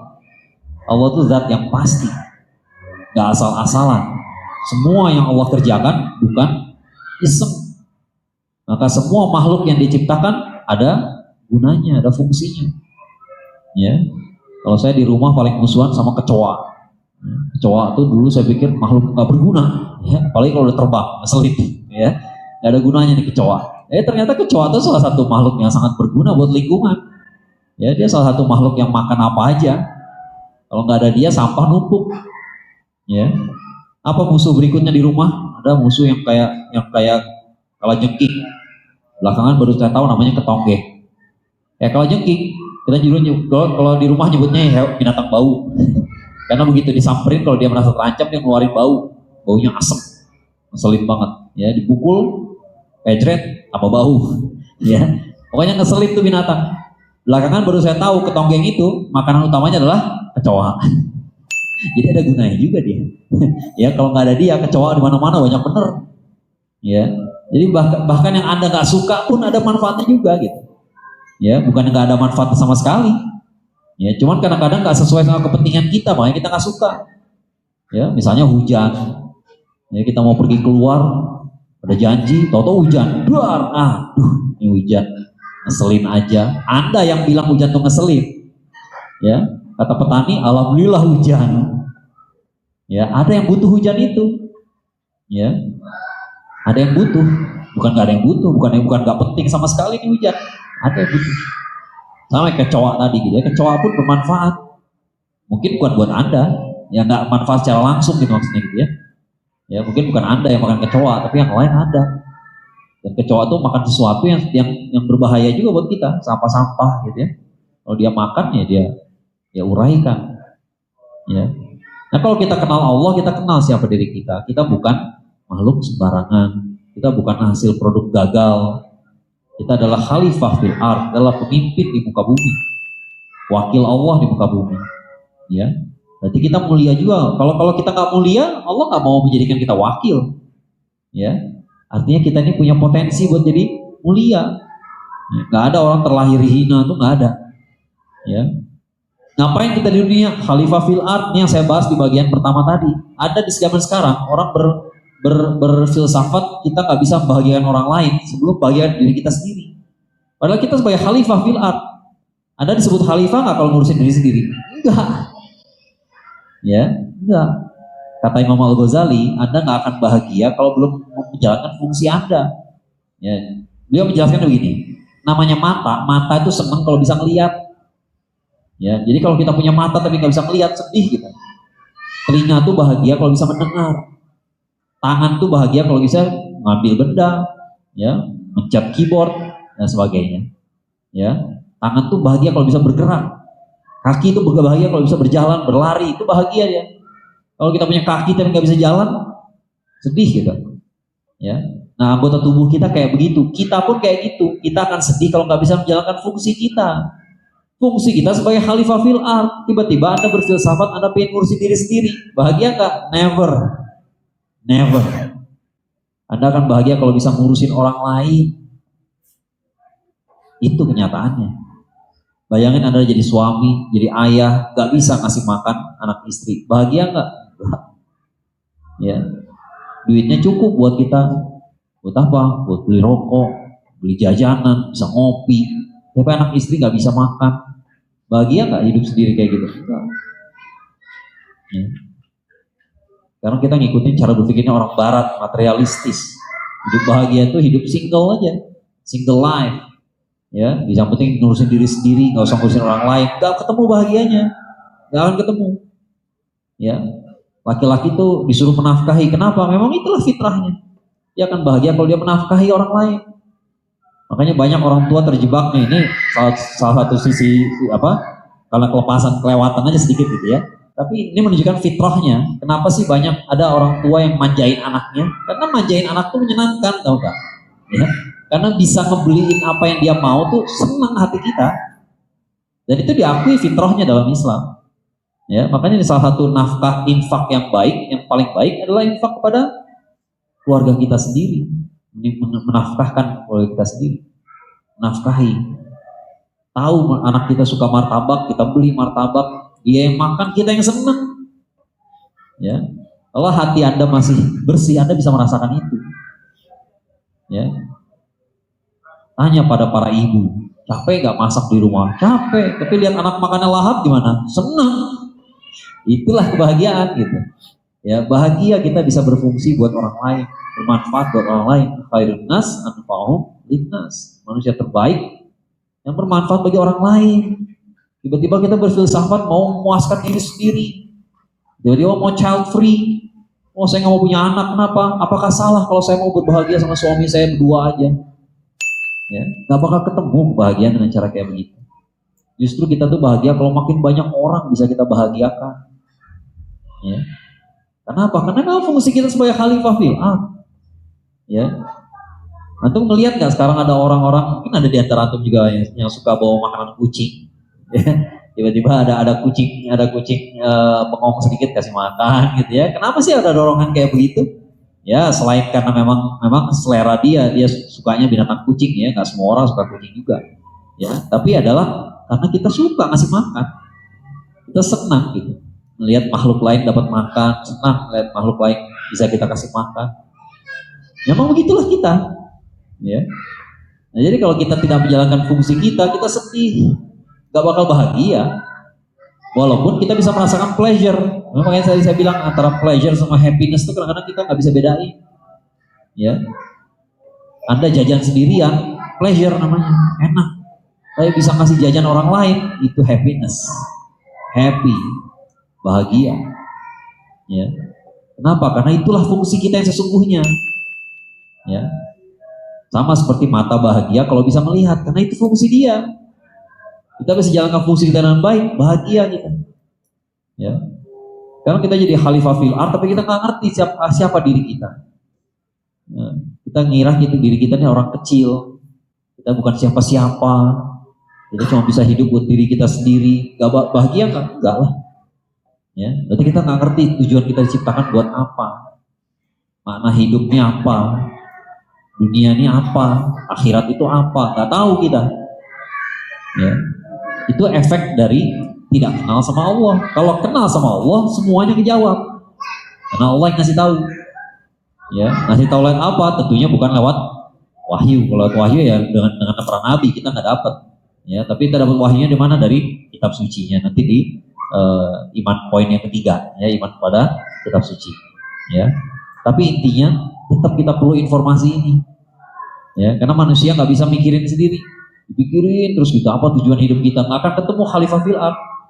Ya, yang kira orang udah berpikir soal masalah kayak begini dari berabad-abad yang lalu, nggak ketemu. Baru ketemu jawabannya setelah turun wahyu lewat para nabi dan rasul, baru dia ngerti, oh itu tujuan manusia. Ya, kadang-kadang orang berpikir bahwa sekarang zaman modern akal manusia sudah hebat, kita udah ngerti kebahagiaan. Enggak. Dari tadi yang saya omongin filsafat yang salah itu dari orang modern gitu. Dan orang modern gagal. Itu udah dibahas tadi ya, di awal. Negara-negara yang katanya paling bahagia, ternyata tidak bahagia. Artinya apa? Orang modern gagal. Ya, pikirannya orang modern bukan berarti dia ngerti. Ya. Apa-apa biarin aja. Ya. Jadi iman kepada Allah itu penting. Karena kalau kita nggak kenal siapa Allah, Anda nggak kenal siapa diri Anda, nggak kenal tujuan kita apa. Salah paham kita, ya, salah paham kita tentang diri kita sendiri. Dan memang manusia itu pelupa, that's the problem. Manusia itu pelupa. Padahal di alam ketika kita masih ruh, kita udah bilang sama Allah. Allah udah nanya, alastu bi rabbikum? Kita udah bilang, bala syahidna. Benar, kami bersaksi. Begitu ruh ini turun ke dunia, digabungkan dengan jasad, jadi manusia kayak sekarang, kita lupa. Itu masalahnya. Ya, makanya kita butuh wahyu buat ngasih tahu pada kita, ini loh tujuan Anda. Allah bikin Allah begini. Ya, jadi jangan kira dengan berpikir sendiri lalu kita ngerti. Enggak, orang modern nggak sampai situ. Udah pernah saya bahas juga di sini bagaimana dulu ketika Piala Dunia Qatar, ada seorang wartawan kalau nggak salah dari Serbia ya. Wartawan Serbia yang ngomong apa komentarnya? Dia meliput Piala Dunia di Qatar. Apa kata dia? Baru saya tahu nikmatnya ketika buang air besar disiram pakai air. Dia baru tahu, ya. Mohon maaf ya kata-katanya agak gimana gitu ya. Dia baru tahu nikmatnya cebok pakai air, intinya. Baru tahu dia, karena toilet di Qatar semuanya nyiramin air. Ya, kalau di Eropa nggak semuanya nyiram air ke arah ke arah dubur kita, nggak ada. Ya, tapi orang Islam dari dulu udah begitu. Ya. Dia nggak tahu fungsi dia begitu, gitu. Ya, artinya saya pengen mengatakan bahwa ternyata orang modern, orang Eropa modern, udah sekian abad mereka berkuasa, mereka jadi yang di atas gitu ya, nggak paham juga mereka pentingnya istinja gitu. Ya, jadi kadang-kadang orang berpikir, agama ini nggak penting, agama ini buat orang 14 abad yang lalu, Arab jahiliyah, kita sekarang udah pinter, nggak perlu kayak begitu lagi. Enggak. Nyatanya orang zaman modern pun nggak tahu nikmatnya istinja. Perlu agama buat ngasih tahu. Ya, jangan sombong. Ya. Soal istinja aja soal istinja saja orang modern nggak paham, apalagi soal mana hidup. Ya, kalau nggak dikasih tahu, filsafatnya jadi aneh-aneh kayak begitu tuh. Ya, filsafatnya jadi aneh-aneh. Ya. Jadi iman kepada Allah itu penting sekali, dan iman itu sekali lagi berkaitan dengan ilmu. Ya, jadi bagaimana kita beriman sama Allah kalau kita nggak pelajari Allah? Pelajari apanya? Asmaul husnanya mungkin salah satunya gitu ya, belajar asmaul husnanya. Allah tuh misalnya, Allah tuh maha pengasih, maha penyayang, ya kita harus ngerti gitu ya, maha pengasih, maha penyayang. Oh berarti Allah tuh sifat yang paling utamanya adalah pengasih dan penyayang. Ya, kalau dalam hadis dijelaskan ya, kasih sayang Allah tuh mendahului azabnya. Itu kita kenal sama Allah. Ya, jadi Allah tuh nggak duluan menghukum manusia gitu, enggak, dia kasih dulu rahmatnya. Ya, bukan kita baik baru kita dapat rahmatnya, enggak, tapi sebelum kita baik Allah udah kasih rahmatnya. Ya, bahkan kepada yang tidak baik pun Allah kasih juga. Ya, karena yang para pendosa bisa sehat juga toh, bisa merasakan nikmat sehat juga kan. Ya, itulah Allah. Kalau Anda nggak kenal Allah, susah beriman sama Allah, susah. Merasa tenang bersama Allah itu sulit. Ya. Itu maksud saya. Jadi kita kalau kita mau menebalkan keimanan kita, nggak ada pilihan kecuali belajar. Nggak ada pilihan. Saya mau orang biasa, udahlah segini-gini aja. Nggak bisa. Ya. Kalau Anda makin belajar, makin menambah ilmu, makin lezat rasanya. Karena makin kenal sama Allah. Ya, maka begitu ada masalah kita kenal sama Allah. Nanti mungkin akan lebih jelas lagi. Sekarang iman kepada malaikat Allah. Ya. Buat apa kita beriman pada para malaikat? Karena para malaikat itu salah tugasnya adalah mengawasi kita. Ya, malaikat itu mengawasi kita. Maka itu tanda Allah selalu mengawasi kita. Allah menyaksikan apapun yang kita alami dan semuanya diceritakan ulang di hadapan kita. Jadi ada malaikat yang mencatat atau merekam barangkali, kita nggak tahu gitu ya. Ketika dikatakan mencatat, apakah berarti rekaman? Karena nanti di hari akhir ketika berhadapan sama Allah itu diputar ulang semuanya. Semua yang kita perbuat itu diputar ulang. Ya. Jadi kenapa ada malaikat? Malaikat bukan berarti Allah perlu malaikat supaya Allah tahu. Enggak, Allah udah maha tahu. Malaikat itu mencatat semua yang kita kerjakan dan nanti di setel lagi tuh rekamannya. Kasih lihat kepada kita. Nah, kita nggak bisa menghindar nanti. Kamu dulu kayak begini. Enggak ya Allah. Oh, lihat ya sih, kasih videonya gitu ya. Tuh dulu pernah begini. Ya, nggak bisa kita ngebantah lagi. Ya, malaikat tuh ada sekitar kita. Ini ayatnya surat Ar-Ra'd ya, surat ke-13 ya, surat 13 ayat 11. Lahu mu'aqibatum min baini yadayhi wa min khalfihi.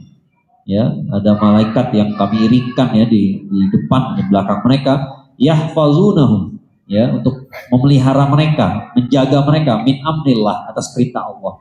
Malaikat tuh ada menjaga kita. Jadi Allah tuh di dunia mengirim manusia ke dunia nggak dibiarin sendiri. Ada malaikat ngejagain kita. Ya. Maka lihat, innallaha la yughayyiru ma biqaumin hatta yughayyiru ma bi anfusihim. Ayat ini potongan ayat ini sering salah pahami. Sehingga orang berpikir bahwa ini kan artinya apa? Sungguhnya Allah tidak akan mengubah suatu kaum sebelum mereka mengubah jiwanya mereka sendiri. Ya. Lalu kita tafsirkan seperti apa? Kebanyakan orang memahaminya adalah ini kalau kita mau rajin belajar, baru Allah akan mengubah nasib kita jadi orang pintar.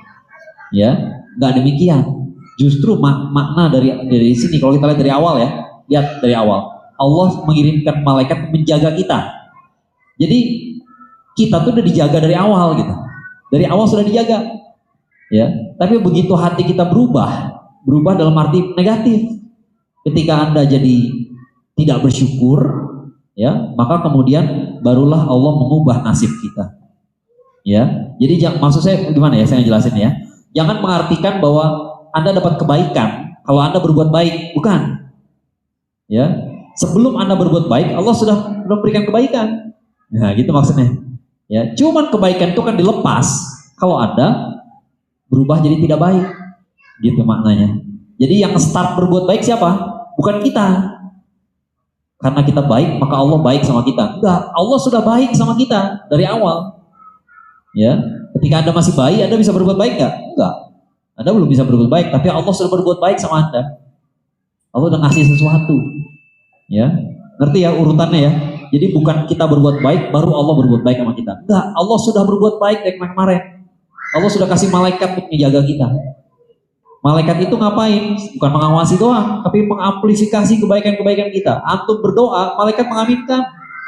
Gak diem-diem baik. Kita ngumpul di sini mengingat Allah, malaikat ikutan ngumpul mendoakan kita. Kan ada semua tuh dalam hadis-hadis kan? Itu hadis familiar kan? Bukan hadis-hadis yang asing kan? Ya, kita mendoakan saudara kita tanpa sepengetahuan dia, maka malaikat mendoakan, ya Allah buat dia juga. Bayangin, ya, itu tugasnya malaikat gitu. Jadi kita makanya kebaikan kita nggak pernah dibayar 1:1 sama Allah. Ya, kebaikan kita pasti dilebihkan karena ada makhluk-makhluk yang Allah perintahkan menjaga kita. Penjagaan itu nggak akan lepas kecuali kalau kita mengubah hati kita. Artinya apa? Dari awal Allah sudah berbuat baik sama kita dan hati kita pun fitrahnya baik asalnya. Tapi kemudian kita bermaksiat, maka penjagaan itu Allah kurangi, berkurang. Nanti kalau lagi baik lagi dia baru nambah lagi. Ya, itu logikanya. Dari awal Allah bercerita, Allah sudah ngasih malaikat menjaga kita di depan, dari belakang kita. Kalau dia berdoa, aminkan. Ya, jadi banyak makhluk Allah yang mendoakan kita. Bahkan bukan cuma malaikat doang sebenarnya. Ya, tapi alam semesta ini pun bertasbih kepada Allah. Ya, luar biasa. Mengamplifikasi kebaikan kita. Kebaikan Anda tuh gak bakal hilang, gak bakal lupa. Orang bisa lupa. Ini kan yang saya bilang tadi. Ketidakpastian yang bikin kita gak bahagia. Kenapa kita gak bahagia? Karena ada ketidakpastian. Gua udah berbuat baik, kok gak dihargai sama orang? Ini baik apa enggak sih? Kok gak dihargai sama orang? Tapi ada malaikat, ada Allah. Ya, kebaikan saya gak dilihat sama orang, tapi nanti akan dilihat. Nanti semuanya akan diputar ulang di hadapan kita. Semua kebaikan antum akan diputar ulang dan orang akan menyaksikan. Dan orang gak bakal bisa mengingkari lagi gitu. Ya, jadi tenanglah. Itulah kebahagiaan, tenanglah. Gak usah nunggu validasi orang, gak usah nunggu pengakuan orang, termasuk pengakuan kesalahan.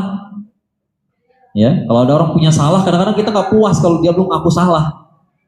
Maaf ya, saya berbuat salah. Kita nunggu-nunggu dia ngaku salah, nggak ngaku-ngaku juga. Terus kita mau gondok terus-terusan, nggak perlu. Kenapa? Nanti bakal diputer juga. Ada malaikat yang nungguin kok. Ada malaikat yang nungguin. Ada malaikat yang nyatet. Ada Allah yang batas. Ya. Kita beriman sama malaikat. Ya. Maka kita meyakini Allah Maha melihat. Allah nggak bakal, bukan hanya Allah melihat gitu ya. Kalau Allah melihat, Allah nggak butuh malaikat juga. Gitu. Ya. Tapi ada malaikat yang mencatat dan dia akan memperlihatkan catatan kita nanti. Nanti akan diperlihatkan. Sekarang belum. Nanti akan diperlihatkan. Kemudian kitabullah, ya, kalau kitab yang sekarang berlaku umat Nabi Muhammad SAW adalah Al-Quran. Nggak perlu cari-cari lagi Injil yang asli mana, Taurat yang asli mana, Zabur yang asli yang mana, nggak perlu dicari. Ya, yang jelas sudah ada Al-Quran. Kenapa kita beriman sama Allah tuh membuat mental kita aman? Beriman kepada kitabullah itu membuat mental kita aman. Karena kitab suci itu petunjuk buat kita. Dia yang ngasih tahu kita, berikan ketenangan pada hati kita. Di antaranya surat yang dibacakan tadi di rakaat kedua ya, surat Ad-Duha. Ya, ingat nggak tadi rakaat kedua baca apa? Boleh disebut ya. Surat Ad-Duha. Wadduha wal laili idza saja ma wadda'aka rabbuka wa ma qala. Itu luar biasa. Ini surat yang memang turun ketika Rasulullah SAW lagi sedih. Dan selalu saya jadikan bacaan kalau saya lagi sedih. Ya, karena memang suratnya buat orang sedih. Ya, buat orang yang butuh kepastian. Apa sih wadduha wal laili idza saja? Duha itu waktu ketika terang benderang lagi cerah-cerahnya. Pagi lagi cerah-cerahnya. Itu duha.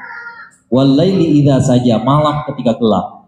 Itu suatu kondisi yang kontras. Kadang-kadang hidup begitu. Kadang-kadang hidup tuh terang benderang, kadang-kadang gelap gulita. Kadang-kadang semuanya paham kita, semua yang kita kerjain berhasil semua. Kadang-kadang gak berusaha pun berhasil juga. Tapi kadang-kadang udah berusaha maksimal tetap gagal.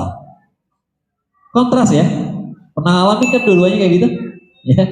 Ada masa-masanya kita gak terlalu ngapa-ngapain, berhasil juga. Ada masa-masanya kita udah berusaha habis-habisan, semua udah dikerjain, gagal. Teman kita yang gak terlalu berusaha, berhasil. Ya. Kesel gak kalau kayak gitu? Apa yang bikin hati kita resah kalau kayak begitu? Ketidakpastian. Ini lagi apa sih? Ada apa sih? Kenapa saya gagal? Quran yang ngasih tahu. Makanya perlu beriman sama Al-Quran. Pada kitabullah. Ya, kitab-kitab yang zaman sekarang adalah Al-Quran. Kenapa? Quran yang kasih tahu wadduha wal laili idza saja ma wadda'aka rabbuka wa ma qala. Allah Rob kamu tidak benci sama kamu dan enggak meninggalkan kamu. Jadi dalam kondisi ketika terang maupun gelap, Allah enggak ninggalin kita. Itu yang saya bilang tadi, Allah tuh kepastian. Ya, Allah tuh satu-satunya zat yang pasti, sikap dia pasti, jelas, clear. Ya, Allah bilang saya enggak akan ninggalin kamu ketika kamu lagi susah atau lagi senang. Allah ada di sini. Nggak kemana-mana kok. Ya, itu butuh kepastian kayak gitu. Kalau orang kadang-kadang begitu, kita lagi senang ada dia, lagi nggak senang, lagi susah hilang dia. Ya, itulah orang gitu ya, itulah manusia. Ya, kalau kita lagi senang teman kita banyak, kalau lagi susah, nah bisa dihitung berapa sahabat. Ya, itulah saat kita menghitung para sahabat. Makanya para sahabat Rasulullah SAW juga derajatnya beda antara as-sabiqun al-awwalun dengan yang masuk Islam setelah Fatu Mekah, nggak sama. As-sabiqun al-awwalun itu orang masuk Islam di masa susah. Ketika Fatu Mekah, orang masuk Islam 100 orang sekaligus, satu kabilah masuk Islam sekaligus. Kenapa? Udah menang. Kalau udah menang, banyak mau gabung sama kita. Tapi kalau lagi susah, nggak gampang. Siapa yang dijelasin kayak begitu? Ya kita semua, Al-Quran. Maka Anda kalau jauh-jauh dari Al-Quran, ya susah bahagianya. Wong petunjuknya di sono. Ya, petunjuknya di situ. Ya, petunjuknya bukan di sosial media, bukan di media sosial. Ya, petunjuknya di Quran. Quran itu dapat pahala kita, dapat ketenangan. Walaupun kita baca doang, kita nggak ngerti, nggak sempat baca terjemahannya, apalagi tafsirnya, dapat pahala juga. Itu kepastian dari Allah. Allah nggak mencabut kata-katanya. Ya, Rasulullah SAW ngasih tahu kan, kalau kita baca Quran satu huruf saja dapat pahala 10. Satu huruf itu bukan satu kalimat, tapi satu huruf. Alif, lam, mim itu 3 huruf. Dan itu kepastian. Ya, Allah tuh nggak kayak manusia. Manusia tuh bilang A, tapi ketika dia lagi bad mood berubah jadi B. Itulah manusia. Allah nggak begitu. Allah bilang begini ya begini. Allah bilang manusia itu khalifah fil ard. Ditanya sama malaikat, nanti kalau numpain darah gimana? Kalau dia begini begitu gimana? Apa jawabannya berubah? Enggak. Ini Allahumma la ta'lamun. Saya tahu apa yang kamu nggak tahu. Kan kayak gitu ya. Allah tuh nggak berubah. Makanya beriman sama Allah tuh tenang kita. Karena ada kepastian. Ada kepastian. Hidup lagi susah. Bisnis lagi gagal. Apakah Allah ninggalin kita? Enggak. Wadduha wal laili idza saja ma wadda'aka rabbuka wa ma qala. Allah nggak ninggalin kamu. Nggak benci sama kamu dan nggak ninggalin kamu. Ya, ayat berikutnya juga sama. Walal akhiratu khairul laka minal ula. Nanti akhirnya lebih baik daripada awalnya. Akhirnya itu bisa dimaknai dengan ujungnya. ujung dari suatu masalah, atau akhirat. Akhirat itu lebih baik daripada dunia.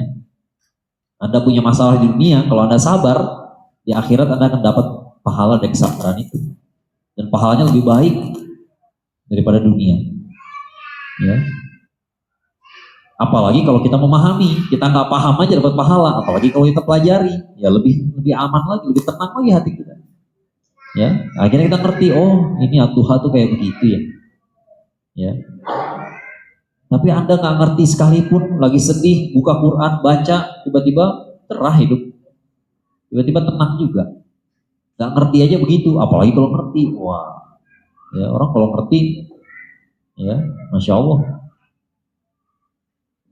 Kadang-kadang masalah yang kita cari, kita baca Quran secara random, tiba-tiba dapat jawabannya. Ada orang kayak gitu, banyak kayak gitu. Ya, punya masalah dia buka aja, dia baca. Ya, hari ini lagi giliran baca halaman ini, hari itu juga dia dapat pencerahan dari situ, dari apa yang dia baca hari itu. Kebetulan di hari itu lagi di halaman itu, ya, ternyata masalah di hari itu dia dapat di jawaban dari halaman yang dia baca. Ya. Gimana kita bisa tenang kalau kita nggak baca kitab? Yang bisa nggak baca Al-Quran. Quran itu tempat di mana Allah menyampaikan kehendaknya. Ya, kan kepastian itu udah bersama Allah. Anda mau tahu Allah dari mana ya? Dari Quran lah. Quran itu setiap halaman ada nama Allah. Setiap halaman menjelaskan siapa Allah sebenarnya. Ya. Jadi dalam rangka beriman pada Allah, beriman juga kepada Al-Quran. Yang namanya beriman itu makin tinggi dengan bertambahnya ilmu. Orang yang tahu cara bacanya, tenang hatinya. Bacaannya bagus, tambah tenang hatinya, tambah enak. Kadang-kadang kita ngebaca, kalau orang udah enak ngebaca kan, dia nggak kerasa gitu, satu halaman tuh lancar gitu. Oh udah ngerti mananya, apalagi gitu ya, udah luar biasa. Ya. Kita beriman kepada kitabullah dalam rangka beriman kepada Allah juga. Lalu kita beriman pada para nabi dan rasul. Kenapa? Karena dari Rasulullah SAW lah kita terima Al-Quran. Ya, para nabi dan rasul adalah teladan bagi manusia. Mereka tuh manusia juga kayak kita. Jadi kita melihat kalau kita memahami agama ini, ya, kita nggak punya kepastian. Kalau kita nggak punya teladan yang pasti, yang meyakinkan. Maksudnya begini. Kan zaman dulu ada orang nanya-nanya, zaman Nabi dulu ada yang nanya-nanya, kenapa Nabi kok kayak kamu orang, ya, kenapa orang-orang kayak kamu jadi Nabi, kenapa nggak malaikat aja sekalian sih? Tapi kalau malaikat kita nggak bisa niru, malaikat nggak punya hawa nafsu, dia nggak pernah capek, nggak pernah emosi, nggak pernah marah. Maka kalau Islam itu diturunkan oleh malaikat, orang bisa mengatakan nggak realistis, nggak realistis. Tapi kalau karena agama ini diajarkan oleh manusia seperti kita, maka jadi realistis. Kita nggak bisa bilang agama ini terlalu utopis. Utopis itu apa ya? Terlalu mimpi indah di siang bolong, terlalu kebagusan gitu. Emang bisa manusia kayak begitu? Anda nggak bisa ngomong kayak begitu. Kenapa? Nabi-nabi itu manusia semua. Mereka juga pernah marah, mereka pernah sedih. Mereka ngasih tahu kita, gini loh marah yang benar, gini loh sedih yang benar. Pernah kecewa nggak? Pernah kecewa. Tapi gini loh kecewa yang benar. Diajari. Ya. Jadi kalau kita nggak kenal Nabi, bisa bahagia nggak? Nggak bisa. Susah. Ya. Anda nggak bisa mengatakan nih hubungannya dengan pengetahuan tadi gitu ya. Nggak bisa kita cuma bilang saya beriman pada Rasulullah SAW. Tapi kita nggak pernah baca Sirah Nabawiyah. Kita nggak pernah ikuti kajian tentang beliau. Kita nggak tahu sifat-sifat beliau. Ya kapan bahagianya? Susah. Ya, kapan kita beriman sama dia? Ya, iman kita tambah kuat kalau kita makin kenal sama Rasulullah SAW. Ya, misalnya kita kenal sifat Rasulullah SAW, gitu ya. Rasulullah SAW itu orang yang paling mulia. Ya, lalu barangkali kita bertanya-tanya, ya. Nanti kalau saya ketemu Rasulullah SAW kayak gimana ya? Apakah beliau akan benci sama saya? Enggak, udah ada kepastian. Ya, udah ada kepastian. Rasulullah SAW pernah. Aisyah itu pernah minta doa pada Rasulullah SAW, ya. Ya Rasulullah doakan saya. Ya, ini istrinya sendiri minta doa gitu ya. Ya pasti dikasih dong, didoakan. Ya Allah, ya ampunilah dosa-dosa Aisyah yang lalu dan yang akan datang, yang terlihat maupun yang disembunyikan. Kan udah pol ya. Ya, semua dosa-dosanya diampuni. Aisyah senang banget, pastilah senang. Ya, kata Rasulullah SAW, kamu senang dapat doa kayak begitu? Itu doa yang saya bacakan setiap hari untuk umat saya, umatku.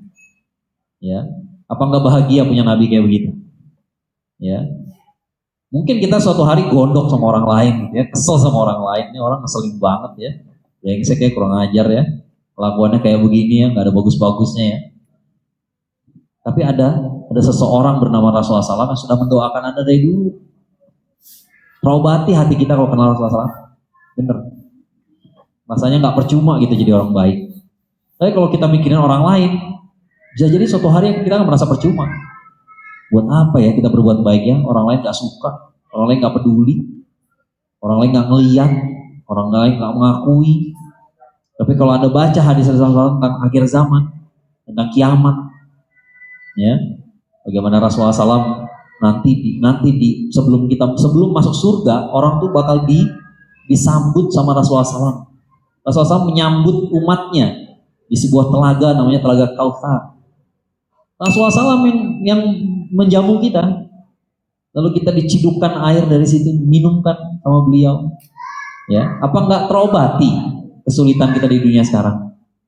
Ya, capek nggak kerja nggak diakui sama orang lain, tapi Anda diakui sama Rasulullah nanti, diakui. Dia akan menjamu kita satu persatu, kita kasih minum dari Telaga Kautsar. Digambarkan kalau kita dapat minum dari telaga itu, nggak akan haus selama-lamanya. Masya Allah. Ya. Kalau kita baca hadis tentang Rasulullah SAW pernah menangis, tiba-tiba menangis sendirian. Kenapa? Saya ingat saudara-saudara saya. Oh, kami saudaramu ya Rasulullah, kata para sahabat. Enggak, kamu sahabat-sahabat saya. Lalu siapa yang disebut saudara-saudara oleh Rasulullah? Saudara-saudara Rasulullah seperti apa sih? Saudara-saudaraku adalah umatku yang hidup di akhir zaman, tak pernah ketemu sama aku, tapi dia berusaha mengikuti semua sunnahku. Masya Allah. Ya, jadi nggak percuma kita nggak ketemu Rasulullah sekarang gitu. Ya, kadang-kadang rasanya sedih gitu lihat kok orang sempat ketemu Rasulullah SAW, kita enggak gitu ya. Jangankan Rasulullah SAW gitu ya. Jangankan Rasulullah SAW. Saya tuh pernah dilihatin sama istri saya gitu karena saya nangis terseduh-seduh gitu ya, lagi baca berita. Kenapa nangis? Karena seorang ulama wafat. Ya, saya ngelihat Syekh Yusuf Qaradawi wafat, saya nangis kayak kehilangan orang tua. Kenapa? Karena saya sedih ngebayangin ada orang lain yang sempat ketemu, sempat cium tangan sama beliau, sempat dengar kajiannya, gua kagak. Ya, sedih. Apalagi ngebayangin kita nggak pernah ketemu Rasulullah SAW, sedih. Ya, tapi di sisi lain, di balik kesedihan itu ada pengakuan bahwa Rasulullah SAW sebenarnya ingat loh sama kita. Rasulullah SAW ingat, ya. Rasulullah nggak mengabaikan ada umatnya nanti yang nggak pernah ketemu sama beliau. Dia tahu, dan beliau tahu kepedihan hati mereka, dari hati kita. Ya, pedihnya hati kita nih berusaha jadi orang baik, tapi nggak pernah ketemu sama beliau, nggak sempat kita lihat. Kalau kita lihat gambarannya, gambaran para sahabat tentang Rasulullah SAW, iri nggak sih? Ada seorang sahabat begitu namanya Al-Bara ya, waktu itu dia masih muda pertama kali ketemu Rasulullah SAW. Apa kata beliau? Ketika saya bertemu Rasulullah SAW itu malam hari, ya, di luar Masjid Nabawi, ya, malam hari lagi bulan purnama. Begitu saya melihat wajah beliau, berulang kali saya melihat wajah beliau dan bulan purnama, bolak-balik. Kenapa? Gak ada yang lebih indah daripada Rasulullah SAW. Ya. Gak ada yang lebih indah daripada beliau. Ngiri gak sih dengar gambaran kayak begitu? Ngiri. Tapi di sisi lain tenang. Kenapa? Karena Rasulullah SAW tahu derita kita hidup di akhir zaman tuh tahu Rasulullah. Ya, sakit ya, capek ya kita hidup di zaman ketika Israel merajalela kayak begini. Capek ya ngelihat orang zalim berkuasa. Ya, nggak sempat kita hidup bersama Rasulullah. Kalau bersama Rasulullah ada kepastian lah, matilah kita. Ya, syahid lah kita bersama Rasulullah. Kalau hidup bersama beliau, mati syahid di sisi beliau, kan ada kepastian. Ya. Tapi kita pun dikasih kepastian juga. Nah, gimana Anda bisa kayak begitu merasakan tenang kalau Anda nggak kenal Rasulullah? Gitu loh. Ya, iman tuh nggak bisa dikarang-karang begitu saja. Nggak bisa disugestikan. Iman tuh bukan sugesti. Bukan. Iman tuh lahir dari pengetahuan. Ya. Jadi kalau ada kajian Sirah Nabawiyah, datanglah. Datanglah biar dengarkan seperti apa Rasulullah SAW. Tenang hati kita. Tenang, kita ngikutin orang yang benar kok. Ini ajarannya realistis kok, yang ngerjain ke manusia kok. Beliau juga capek, beliau juga lapar, beliau juga marah, beliau juga sedih, beliau juga kehilangan, sama. Semua yang beliau kerjakan tuh bisa kita kerjakan. Bukan berarti kita akan selalu berhasil, enggak. Tapi bisa. Itu target yang realistis gitu. Islam tuh realistis, bukan utopis. Ya, dan Nabi kita tahu betul ada kita. Ada orang-orang yang nggak bakal ketemu sama beliau, tahu betul dia. Dan dia nggak melupakan kita. Ya. Dan nanti satu persatu kita akan dijamu sama beliau. Itu betul seperti seolah-olah kita kenal, jadi kalau kita pernah ketemu. Ya. Mana bisa kita beriman kalau kita nggak kenal? Ya kan, nggak kenal maka tak sayang. Iman pada hari akhir, kenapa dia penting? Maliki Yaumiddin, ini kan ini ayat yang kita baca. Kenapa sih kita baca Maliki Yaumiddin? Allah tuh raja di hari penghabisan, di hari akhirat, di hari akhir, di hari pembalasan. Memang Allah bukan raja di sekarang, zaman sekarang. Apakah di dunia ini Allah bukan rajanya? Raja juga. Cuman di dunia Allah nggak perlihatkan semua kekuasaannya. Maka di dunia orang bisa zolim, bisa seenaknya aja. Kadang-kadang orang jahat bisa selamat dari kejahatannya, bisa nggak terima hukuman. Ya, orang korupsi bisa nggak ketahuan. Ya, bisa di dunia. Di akhirat Allah rajanya. Ya, artinya semua kekuasaan Allah diperlihatkan nanti maksimal, diperlihatkan semuanya. Hari akhir adalah masa ketika Allah yang Maha Adil memberikan penilaiannya atas segala perbuatan manusia. Pada saat itu yang beruntung adalah yang dapat ridhonya. Jadi semua yang baik itulah yang senang nanti. Ya. Di dunia belum tentu begitu hukumnya. Kadang-kadang yang senang itu yang jahat. Ya, kadang-kadang yang baik itu punya masalah, menderita bahkan bisa jadi.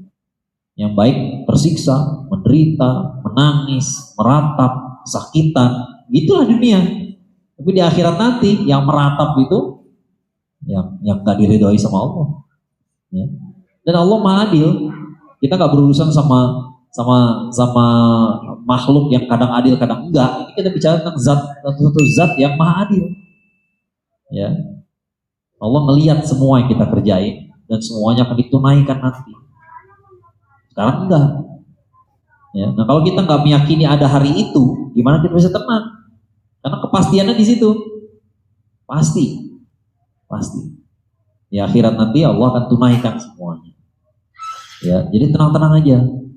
Ya, kalau ada orang jahat sama kita, nggak perlu nuntut dia minta maaf. Dia nggak minta maaf, ya sudah. Jadiin aja, lepasin aja. Ya, nggak usah jadi masalah buat kita.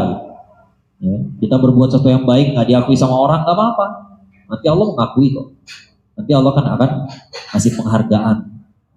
Ya, di surat Ar-Rahman apa hal jazaul ihsan ilal ihsan. Nggak ada balasan bagi kebaikan selain kebaikan juga.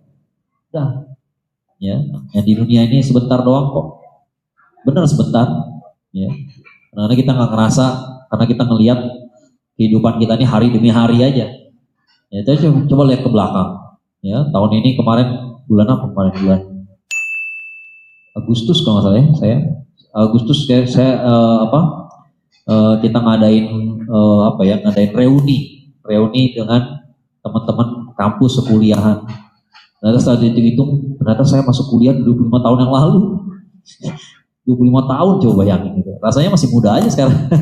Rasanya masih muda, tahu-tahu setelah dihitung iya ya kita kuliah tahun 99, 25 tahun yang lalu. 25 tahun tuh cepet bener. Ya, masih ngerasa muda, tapi lama-lama kepikiran juga, jangan 25 tahun berikutnya juga cepet ya lewatnya. Ya, dan itu kegeeran juga, kata siapa sampai 25 tahun lagi hidupnya. Belum tahu kita. Ya, akan sehat badannya, banyak orang sehat itu meninggal, banyak sehat atau wafat, sehat wafat. Ya, jadi kalau kita nggak ingat itu, dunia ini kayaknya lama bakal selamanya, padahal nggak bakal selamanya. Ya, dan akhirat itu dekat, ya. Kadang-kadang kita merasa dunia ini kayak nggak kelar, tapi insya Allah akan kelar. Ya, dan gak terlalu lama. Ya, makanya kalau apa ini tadi ya, tadi saya nggak sempat baca ayatnya malah. Yang ini nih, iman kepada para nabi dan rasul ya. Laqad kana lakum fi Rasulillahi uswatun hasanah liman kana yarjullaha wal yawmil akhir wa dzakarallaha katsiran. Ya, sungguhnya telah ada dalam diri Rasulullah SAW itu uswatun hasanah, teladan. Tapi yang ingin saya garis bawah yang belakangnya. Liman kana yarjullah wal yawmil akhir. Yaitu bagi orang-orang yang mengharapkan perjumpaan dengan Allah, ya, mengharap-harapkan. Jadi orang beriman tuh malah mengharap-harapkan cepetan. Kenapa? Karena dunia ini gak enak gitu. Dunia ini mah gak enak gitu. Banyak gak enaknya, banyak gak adilnya gitu. Bukan Allah yang gak adil, tapi penghuni dunia ini yang banyak gak adil. Ya. Nah, tapi justru itulah orang yang bahagia. Kenapa? Pandangannya ke akhirat terus. Dunia ini membuat sesat. Ya, tapi kalau pandangan kita ke akhirat, bahagia gitu. Kenapa? Karena di akhirat itu semua keadilan akan tegakkan. Ya, itu makanya beriman pada hari akhir. Ini yang penting. Kalau kita mikirin dunia terus capek kita. Emang dunia ini bikin capek kok. Ya, kalau Anda waras, Anda akan capek sama dunia. Ya, kalau Anda waras, ya, kita akan mengharapkan perjumpaan dengan Allah. Mengharapkan hari akhir itu kita harapkan cepetan dong gitu ya. Cepetan lah gitu ya. Capek di dunia kayak begini, lihat dunia kayak begini. Orang jahat kok banyak yang sukses, orang jahat kok banyak yang senang, orang jahat kok bisa seenaknya aja. Ya, orang baik kok banyak yang begini begitu. Ya. Tapi di akhirat gak begitu. Dan yang terakhir iman kepada takdir baik dan buruk. Ini ada ayat Ali Imran ayat 140 ya. Ini ayat yang turun setelah perang Uhud. Perang Uhud itu kita kalah. Banyak yang mati syahid. Apa kata Allah? Iyamsaskun qar faqad massal qauma qarhun mithluh. Ya, kalau kamu sekarang sakit, mereka juga tadinya sudah merasakan sakit yang sama seperti itu. Yang semisal dengan itu. Ya, kalau kamu sekarang sakit di perang Uhud, kemarin mereka juga sakit di perang Badar. Wa tilkal ayyamu nudawiluha bainan nas. Hari-hari itu Allah pergilirkan antara manusia. Kadang-kadang orang beriman kalah, enggak selalu orang beriman menang. Ya. Lihat, kita kalah di perang Uhud tapi ayatnya kayak begini. Emang kadang-kadang naik, kadang-kadang turun, kadang-kadang di atas, kadang-kadang di bawah. Kadang-kadang menang, kadang-kadang kalah, dimaklumi dulu. Kalimat akhirnya, berikutnya kasih kejelasan kenapa umat Islam bisa mengalami kekalahan. Kenapa orang Palestina pada soleh sekarang pada mengalami mati syahid, ya, pada menderita seperti itu. Watilkal ayyamu nudawiluha bainan nas. Hari itu Allah pergilirkan antara manusia supaya apa? Waliya'lamallahu alladziina amanu wa yattakhidha minkum syuhada. Supaya Allah perlihatkan siapa yang beriman di antara kalian dan supaya sebagiannya mati syahid. Ya, kenapa orang Islam kadang-kadang kalah? Karena ketika lagi kalah kelihatan siapa yang betul-betul beriman. Ketika lagi susah kelihatan siapa yang beriman betulan. Kalau lagi senang enggak. Ya, kalau lagi senang enggak kelihatan. Karena semuanya senang. Ya, kalau lagi senang semuanya ya bergabung sama kita. Ya, tapi kalau lagi susah itulah kelihatan siapa yang betul-betul beriman. Dan supaya sebagian mati syahid, kan banyak yang minta mati syahid. Makanya kemarin saya jelaskan ketika kita menyikapi syahidnya Ismail Hania, syahidnya Yahya Sinwar, ya kita sedih jelas, kita wajar sedih ditinggal sama orang soleh, ya. Tapi jangan kelamaan sedihnya. Kenapa? Karena mereka bahagia. Ya. Mereka dari dulu udah minta mati syahid. Ya, kalau sekarang kita muak lihat dunia, bayangin jadi mereka. Yahya Sinwar tuh wafat usia berapa kemarin? 62 tahun kalau nggak salah ya, dan 60 lebih. Usianya, rambutnya udah putih semua. Dia dari lahir di pengungsian. Dia nggak pernah ngerasain hidup sebagai orang merdeka. Kalau kita ngerasa dunia ini pahit, bayangin dia ngerasanya kayak apa? Pahit, muak. Ya, maka wajar orang Palestina minta mati syahid ya Allah, mati syahid ya Allah, mati syahid ya Allah. Ya, hidupnya pahit, matinya buaya manis. Gitu. Masya Allah. Ya. Nah kalau umat Islam menang dulu, kapan mereka dapat mati syahid? Ya, makanya di sini wayat takhidamikum syuhada supaya sebagian nyata mereka mati syahid dan ditutup dengan kalimat yang penuh kepastian dari Allah. Wallahu la yuhibbuz zalimin. Allah gak cinta sama yang zolim. Kadang-kadang yang zolim menang, tapi Allah gak pernah cinta sama yang zolim. Kepastian. Anda lagi kalah, Anda lagi menderita, Anda lagi dibohongin orang, tapi Allah gak cinta sama yang zolim. Yang penting Anda bukan yang zolim. Kepastian. Ya. Bayangin kita lagi hidup di zaman Rasulullah SAW, kita lagi perang Uhud, bayang gimana rasanya. Ya. Lihat Hamzah yang paling kuat terbunuh di situ. Lihat Mus'ab bin Umair yang mengislamkan Madinah, wafat di situ. Para sahabat dicincang-cincang pada hari itu. Ya. Kalau kita baca Sirah Nabawiyah dijelaskan ketika Rasulullah dan para sahabat lari ke Jabal Uhud, ke Gunung Uhud, naik ke atas, mereka menyaksikan para sahabat jenazahnya dicincang sama orang kafir. Rasanya gimana? Kayak mau kiamat tuh. Wah, ya, kalah total kita, kalah telak, rasanya kayak begitu. Ya, kalah telak. Tapi ternyata kepastian Allah berikan. Allah nggak cinta sama yang zalim. Ya, walaupun yang zalim kadang-kadang menang. Ya, dan yang baik kadang-kadang kalah. Ya, itulah takdir. Jadi kita memahami takdir yang kita alami. Ini takdir buruk ini apa sih maksudnya? Ya. Apakah takdir buruk itu selalu karena kita? Hamzah mati syahid di perang Uhud, apakah karena salah dia? Dia nggak berbuat salah. Ya, yang berbuat salah di perang Uhud siapa? Pasukan mana kan? Dia yang bikin kesalahan kan? Ya. Tapi ternyata menanggung banyak. Ini gak lagi ngomongin bahwa mereka orang jelek, enggak. Mereka udah diridhoi sama Allah. Semua yang ikut perang Uhud Allah ridhoi. Jadi gak ngomongin kejelekan, enggak. Ya. Maksud saya adalah kadang-kadang kita mengalami suatu kemalangan, bukan salah kita. Ya, bukan salah kita. Kita punya bisnis, tiba-tiba bisnis jatuh. Jatuhnya kenapa? Gara-gara Indonesia mengalami inflasi parah. Indonesia kena inflasi, salah kita enggak? Enggak lah. Ya. Ini masalah kebijakan pemerintah, masalah oknum-oknum yang korupsi lah segala macam, bukan salah kita. Ya. Jadi kalau Anda mengalami takdir buruk lalu Anda menghukum diri sendiri, ini gagalan saya, ini gara-gara saya ini bodoh, saya ini manusia gak berharga, ya itu menyebabkan tidak bahagia. Ya Allah udah kasih kepastian. Ya. Para sahabat itu udah mengalami takdir yang sangat menyakitkan, lebih sakit dari yang kita alami barangkali. Ya. Kalah di perang Uhud, menyaksikan orang terbaik mati syahid, menyaksikan jenazah sahabat dicincang, gimana rasanya itu nggak tahu. Ya. Kayaknya jantung mau copot gitu kalau baca deskripsi perang Uhud rasanya. Ya. Baru kebaca doang gitu, mereka ngeliat, ya. Kita baru membaca doang udah sesak nafas. Ya. Tapi ada kepastian dari Allah, ya, ada kepastian. Maka takdir baik maupun buruk itu belum tentu bermakna buruk atau belum tentu bermakna baik, ya. Tapi apa yang penting? Yang penting kita berikan respon yang tepat. Anda dikasih takdir baik tapi nggak bersyukur, itu nggak bagus, gagal Anda. Ya, jangan kira takdir baik bukan ujian, itu ujian juga. Kira-kira begitu dapat sesuatu kebaikan, apa kalimat pertama yang keluar dari mulut? Alhamdulillah bukan ya? Alhamdulillah berhasil, lulus. Ya, kalau kalimat yang lain-lain lah belum tentu. Ya. Takdir buruk juga demikian. Takdir buruk bukan berarti Allah benci, belum tentu. Kan tadi wadduha wallaili idza saja. Dalam segala kondisi apapun Allah nggak ninggalin kita. Itu kepastian. Itu kepastian. Gimana dapat kepastian kalau nggak kenal Allah? Ya. Dan kalau kita nggak punya pengetahuan soal Allah, itu yang penting. Ya, makanya iman pada takdir baik dan buruk ini sangat krusial sekali. Ya, kita bisa memaknai apa yang kita alami. Gagal itu apa sih?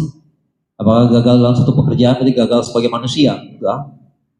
Rasulullah SAW aja nggak semua yang beliau kerjakan berhasil. Ya, beliau ingin hijrah kemana tadinya? Ke Taif. Berhasil nggak hijrah ke Taif? Enggak, hasilnya ke Madinah. Ya. Tapi adakah Allah menghina? Allah mencela? Ya, Rasulullah SAW, Muhammad, ngapain kamu ke Taif? Kan harusnya ke Madinah. Enggak pernah Allah mencela kayak begitu. Enggak. Ya, Rasulullah SAW ditimpukin di Taif, nggak ada yang menghina. Kenapa? Karena di pengalaman itu justru banyak pelajaran kan dari perjalanan Rasulullah ke Taif kan. Ya, lagi pulang lagi habis ditimpukin itu, tiba-tiba datang Jibril, datang membawa malaikat penjaga gunung. Ya, kata Jibril, ini sebelah saya ada malaikat penjaga gunung. Ya, kalau kamu berkenan kita timpa aja tuh kota Taif dengan gunung. Karena kota Taif itu di antara gunung-gunung memang, di pegunungan. Ya, tempat tinggi. Ya, kayak di puncak kalau di Bogor. Ya. Kalau kamu berkenan kita timpa aja sekalian. Deal nggak? Nggak, kata Rasulullah SAW. Ya, kalau mereka nggak beriman sekarang, mudah-mudahan anak-anaknya yang beriman. Kan kita dapat pelajaran dari situ. Oh, itu luar biasa, hatinya besar. Ya, hatinya Rasulullah SAW itu besar sekali. Ya. Jadi ternyata takdir buruk yang dialami tetap ada hikmahnya. Ya, bukan nggak ada hikmahnya sama sekali, bukan nggak ada tujuan sama sekali. Buat apa manusia dikasih kesusahan, kegagalan? Kalau Anda baca biografi orang berhasil, orang sukses, banyak orang sukses karena pernah bangkit di kegagalan. Ya, siapa yang nggak kayak begitu? Nah, saya hobi basket, Michael Jordan kayak begitu. Michael Jordan jadi orang yang paling jago, kenapa? Karena latihannya gila-gilaan. Kenapa latihan gila-gilaan? Karena pernah nggak diterima masuk tim waktu SMP. Ya, nggak masuk tim waktu SMP, sakit hati dia, latihan. Ternyata Kobe Bryant juga begitu. Kobe Bryant suatu kali saya pernah cerita, saya pernah ikut pelatihan musik panas, ya musik panas selama bermain di klub itu selama musik panas, nggak satu pun poin bisa dia cetak, satu pun poin nggak bisa. Bayangin Kobe Bryant pernah ngalamin kayak begitu. Ya, padahal di akhir hayatnya orang nggak tahu jagain dia gimana caranya. Ya, banyak orang sukses karena pernah gagal. Ya, jadi ketika Anda gagal, jangan jadikan itu sebagai value diri gitu loh. Oh, saya orang gagal, Anda cuma gagal satu kali doang kok. Ya, bukan berarti gagal selamanya. Sekarang pun pasti Anda pernah lihat kan, ada teman-teman kita yang nggak pernah ketemu lama, dulu anak nakal, sekarang jadi orang sukses. Dulu anak bandel, sekarang jadi orang baik. Ya memang begitu gitu ya. Apa yang terjadi pada kita hari ini itu bukan vonis buat kita selamanya. Ya, jadi kalau hari ini ada gagal, hari ini ada menderita, kecewa segala macam, ya kita butuh waktu, ya. Tapi ya itu akan lewat juga lah, ya. Sama seperti pengalaman hidup yang lainnya. Bayangin kalau kita bisa menyikapi semua takdir dengan cara sehat kayak begini, tenang nggak jiwa? Tenang. Ya.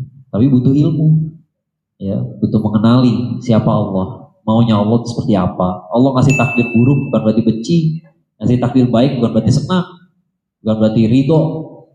Kadang-kadang orang dapat kebaikan karena istidraj, karena Allah justru udah gak peduli lagi. Ya, dia ikut judi, menang aja terus. Dia berzina, gak pernah ketahuan. Kenapa? Ya Allah udah gak peduli. Dah, gak usah diperingatkan. Ya, kan kita peringatkan kalau anak kita, anak kecil ya, bayangin anak kecil umur 5 tahun tiba-tiba lari bawa pisau. Anda hentikan apa enggak? Hentikan lah. Nah, anak umur 5 tahun bawa pisau segede-gede gitu, berhentilah. Kenapa? Karena sayang. Jadi kalau Allah udah nggak menghentikan kita, menghentikan kejahatan kita, tandanya Allah udah nggak peduli lagi sama kita. Ya, justru Allah peduli. Ya, tandanya Allah sayang sama kita. Kita pengen bermaksiat gagal, pengen bermaksiat kepelitek kakinya, pengen bermaksiat buat bocor. Ya, Allah cegah gitu. Itu tandanya Allah sayang sama kita. Ngerti kita takdir kayak begitu, bahagia insya Allah. Ya, kalau kita nggak ngerti, pusing. Dan itu nggak bakal ngerti sendiri. Harus apa? Harus baca wahyu, berkenalan dengan Rasulullah SAW, berkenalan dengan Al-Quran. Gak ada pilihan, gak ada pilihan. Saya tutup aja dengan kesimpulan, waktu udah punya 9. Di zaman modern ini banyak orang gak merasakan kebahagiaan karena gak punya kepastian. Nah, akidah yang lurus membantu kita menjawab persoalan-persoalan pelik yang membawa kesengsaraan dalam hidup, yang dalamnya kelebihan. Ya, akidah yang lurus, akidah yang selamat itu, gitu ya. Memang kalimatnya kelihatan sederhana banget ya, tapi akidah sekali lagi adalah bagian dari rukun iman. Ya, yang namanya rukun iman itulah bab akidah itu. Ya, jadi perbaharuilah iman kita pada Allah, perbaharuilah iman kita pada para malaikat, kepada kitabullah, kepada para nabi dan rasul, kepada hari akhir, pada takdir baik dan buruk. Ya, insya Allah kita dapat kepastian dan tenang hati kita. Tenang, sekali lagi, tenang itu bukan sesuatu yang bergejolak. Namanya ketenangan, kebahagiaan adalah sesuatu yang permanen. Ya, butuh kepastian. Mudah-mudahan bermanfaat.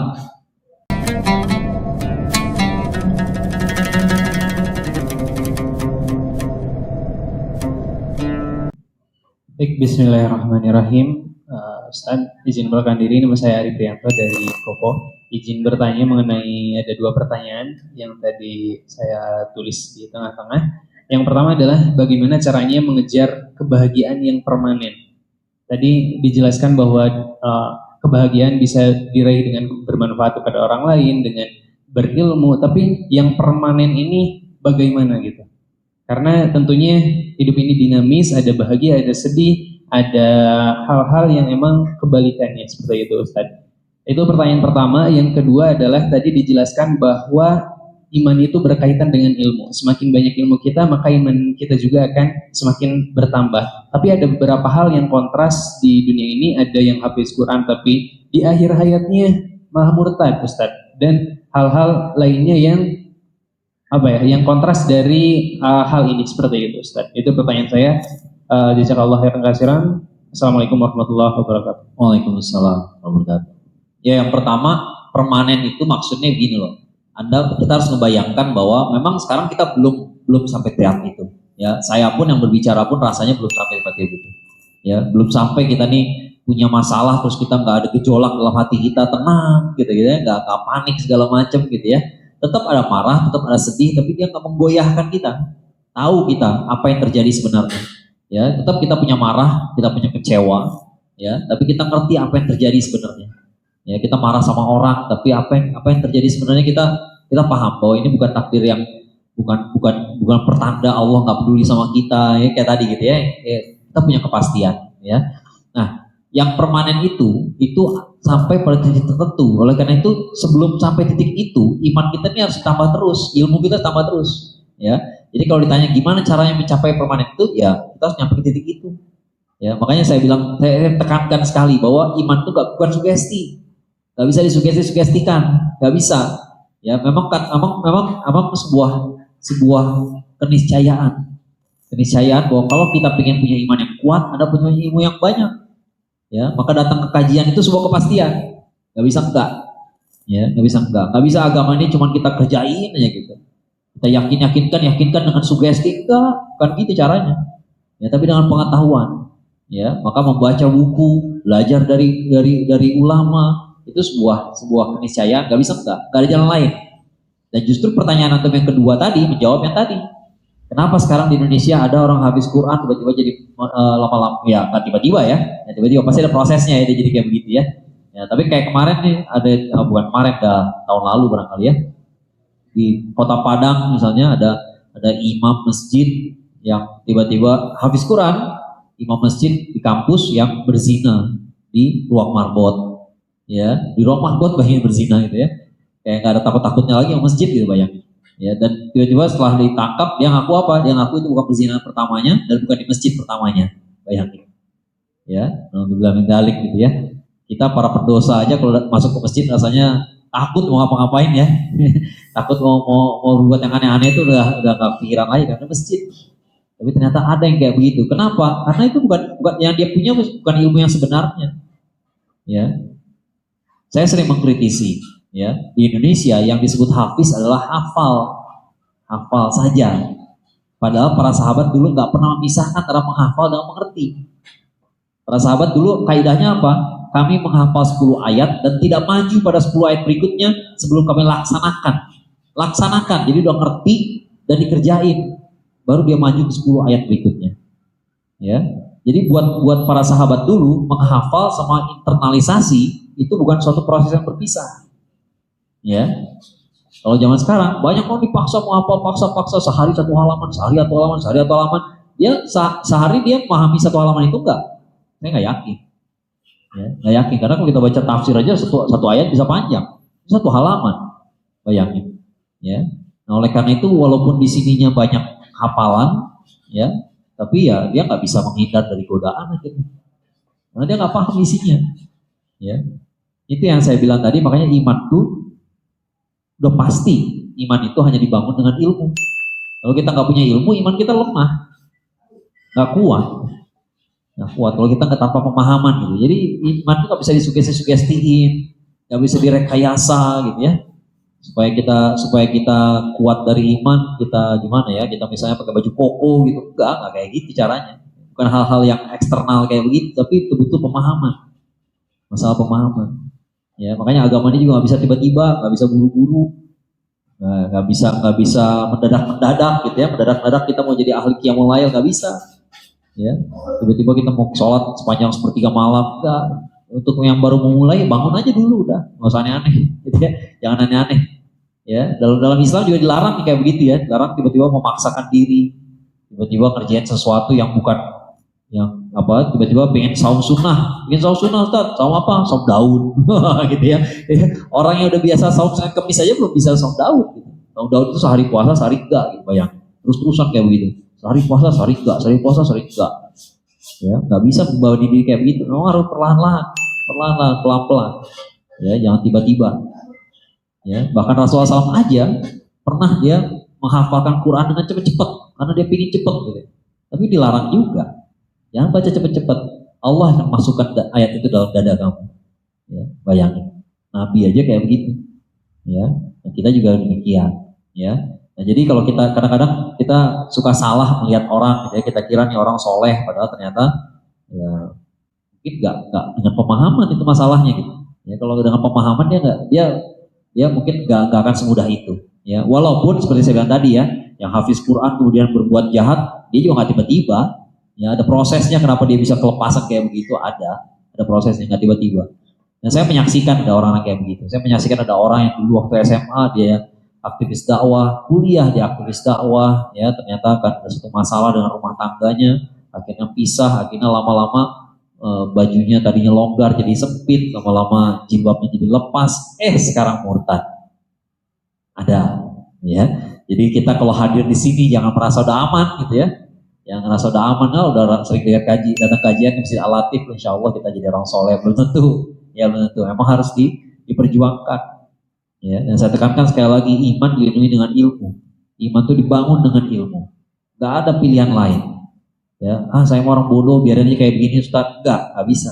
Gak bisa. Anda harus berusaha naik terus sampai titik di mana Anda sudah tranquil, ya, tentram, tenang, ya tadi, permanen. Ya, selama belum sampai situ, jangan pernah merasa tenang. Ya, jangan pernah merasa diem gitu ya, nggak perlu lagi ngapa-ngapain, nggak ada. Ya, tapi ada titik itu. Makanya kita menyaksikan orang-orang yang kayaknya susahnya luar biasa, tapi kok dia tenangnya lebih daripada kita. Gitu. Saya pernah ketemu sama Syekh dari Palestina, ya. Sama Syekh dari Palestina, kita nungguin beliau, ya, karena beliau mau jadi pembicara gitu ya. Bayangin saya lagi di bawah kayak gini, kayak antum gitu ya, nungguin beliau datang. Ya, tiba-tiba beliau masuk dari pintu di belakang situ. Kedengeran langkahnya, duk. Kirain tentara masuk masjid. Karena suaranya kenceng banget gitu, kirain suara sepatu bot. Ternyata enggak. Dia bertelanjang kaki ya, masuk masjid ya, nggak pakai sendal gitu ya. Tapi langkahnya keras banget. Buk. Begitu ucapin salamnya ya Allah. Assalamualaikum. Ini gua yang dijajah apa dia sih? ya. Assalamualaikum. Alhamdulillah bertemu dengan saudara dari Indonesia semua, diterjemahin gitu ya, terjemahannya kayak gitu ya. Alhamdulillah ketemu sama antum semua. Saya baru aja keluar dari penjara 15 tahun. Penjara kayak begini ya, bilang gitu ya. Ya kita nggak di penjara aja suaranya nggak keluar gitu ya. Kita nggak di penjara aja bicara tuh pelan takut gitu ya. Ini orang di penjara 15 tahun. Assalamualaikum. Allahu Akbar gitu ya. Itulah gitu ya. Jadi hidup dia lebih susah daripada kita. Ya, hidup dia lebih susah. Emang di penjara ada yang senang gitu, nggak ada kan? Ya nggak ada. Tapi ternyata yang membedakan ya kondisi hatinya itu. Ya, walaupun kita nggak pernah di penjara, hati kita berantakan. Ya, di penjara tapi hatinya masih tenang, ya gitu. Wah, itulah susah. Itu makanya kebahagiaan itu di hati, gitu, bukan tempat lain. Ya, bukan tempat lain. Sesuatu yang permanen. Carilah sesuatu yang permanen. Yang permanen itu Allah, bukan yang lain. Ya, jadi rukun iman tadi bukan rukun imannya kepada malaikat, kepada nabi, kepada kitabullah, itu kepada Allah semua kan intinya, hakikatnya. Ya, yang permanen itu Allah.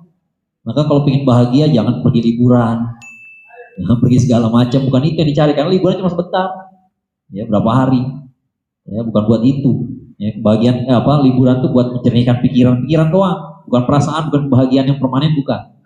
Ya emang harus ini yang diberesin. Ya, dan itu ada di suatu titik. Ya, kita mungkin belum sampai ke situ, tapi ada titik itu.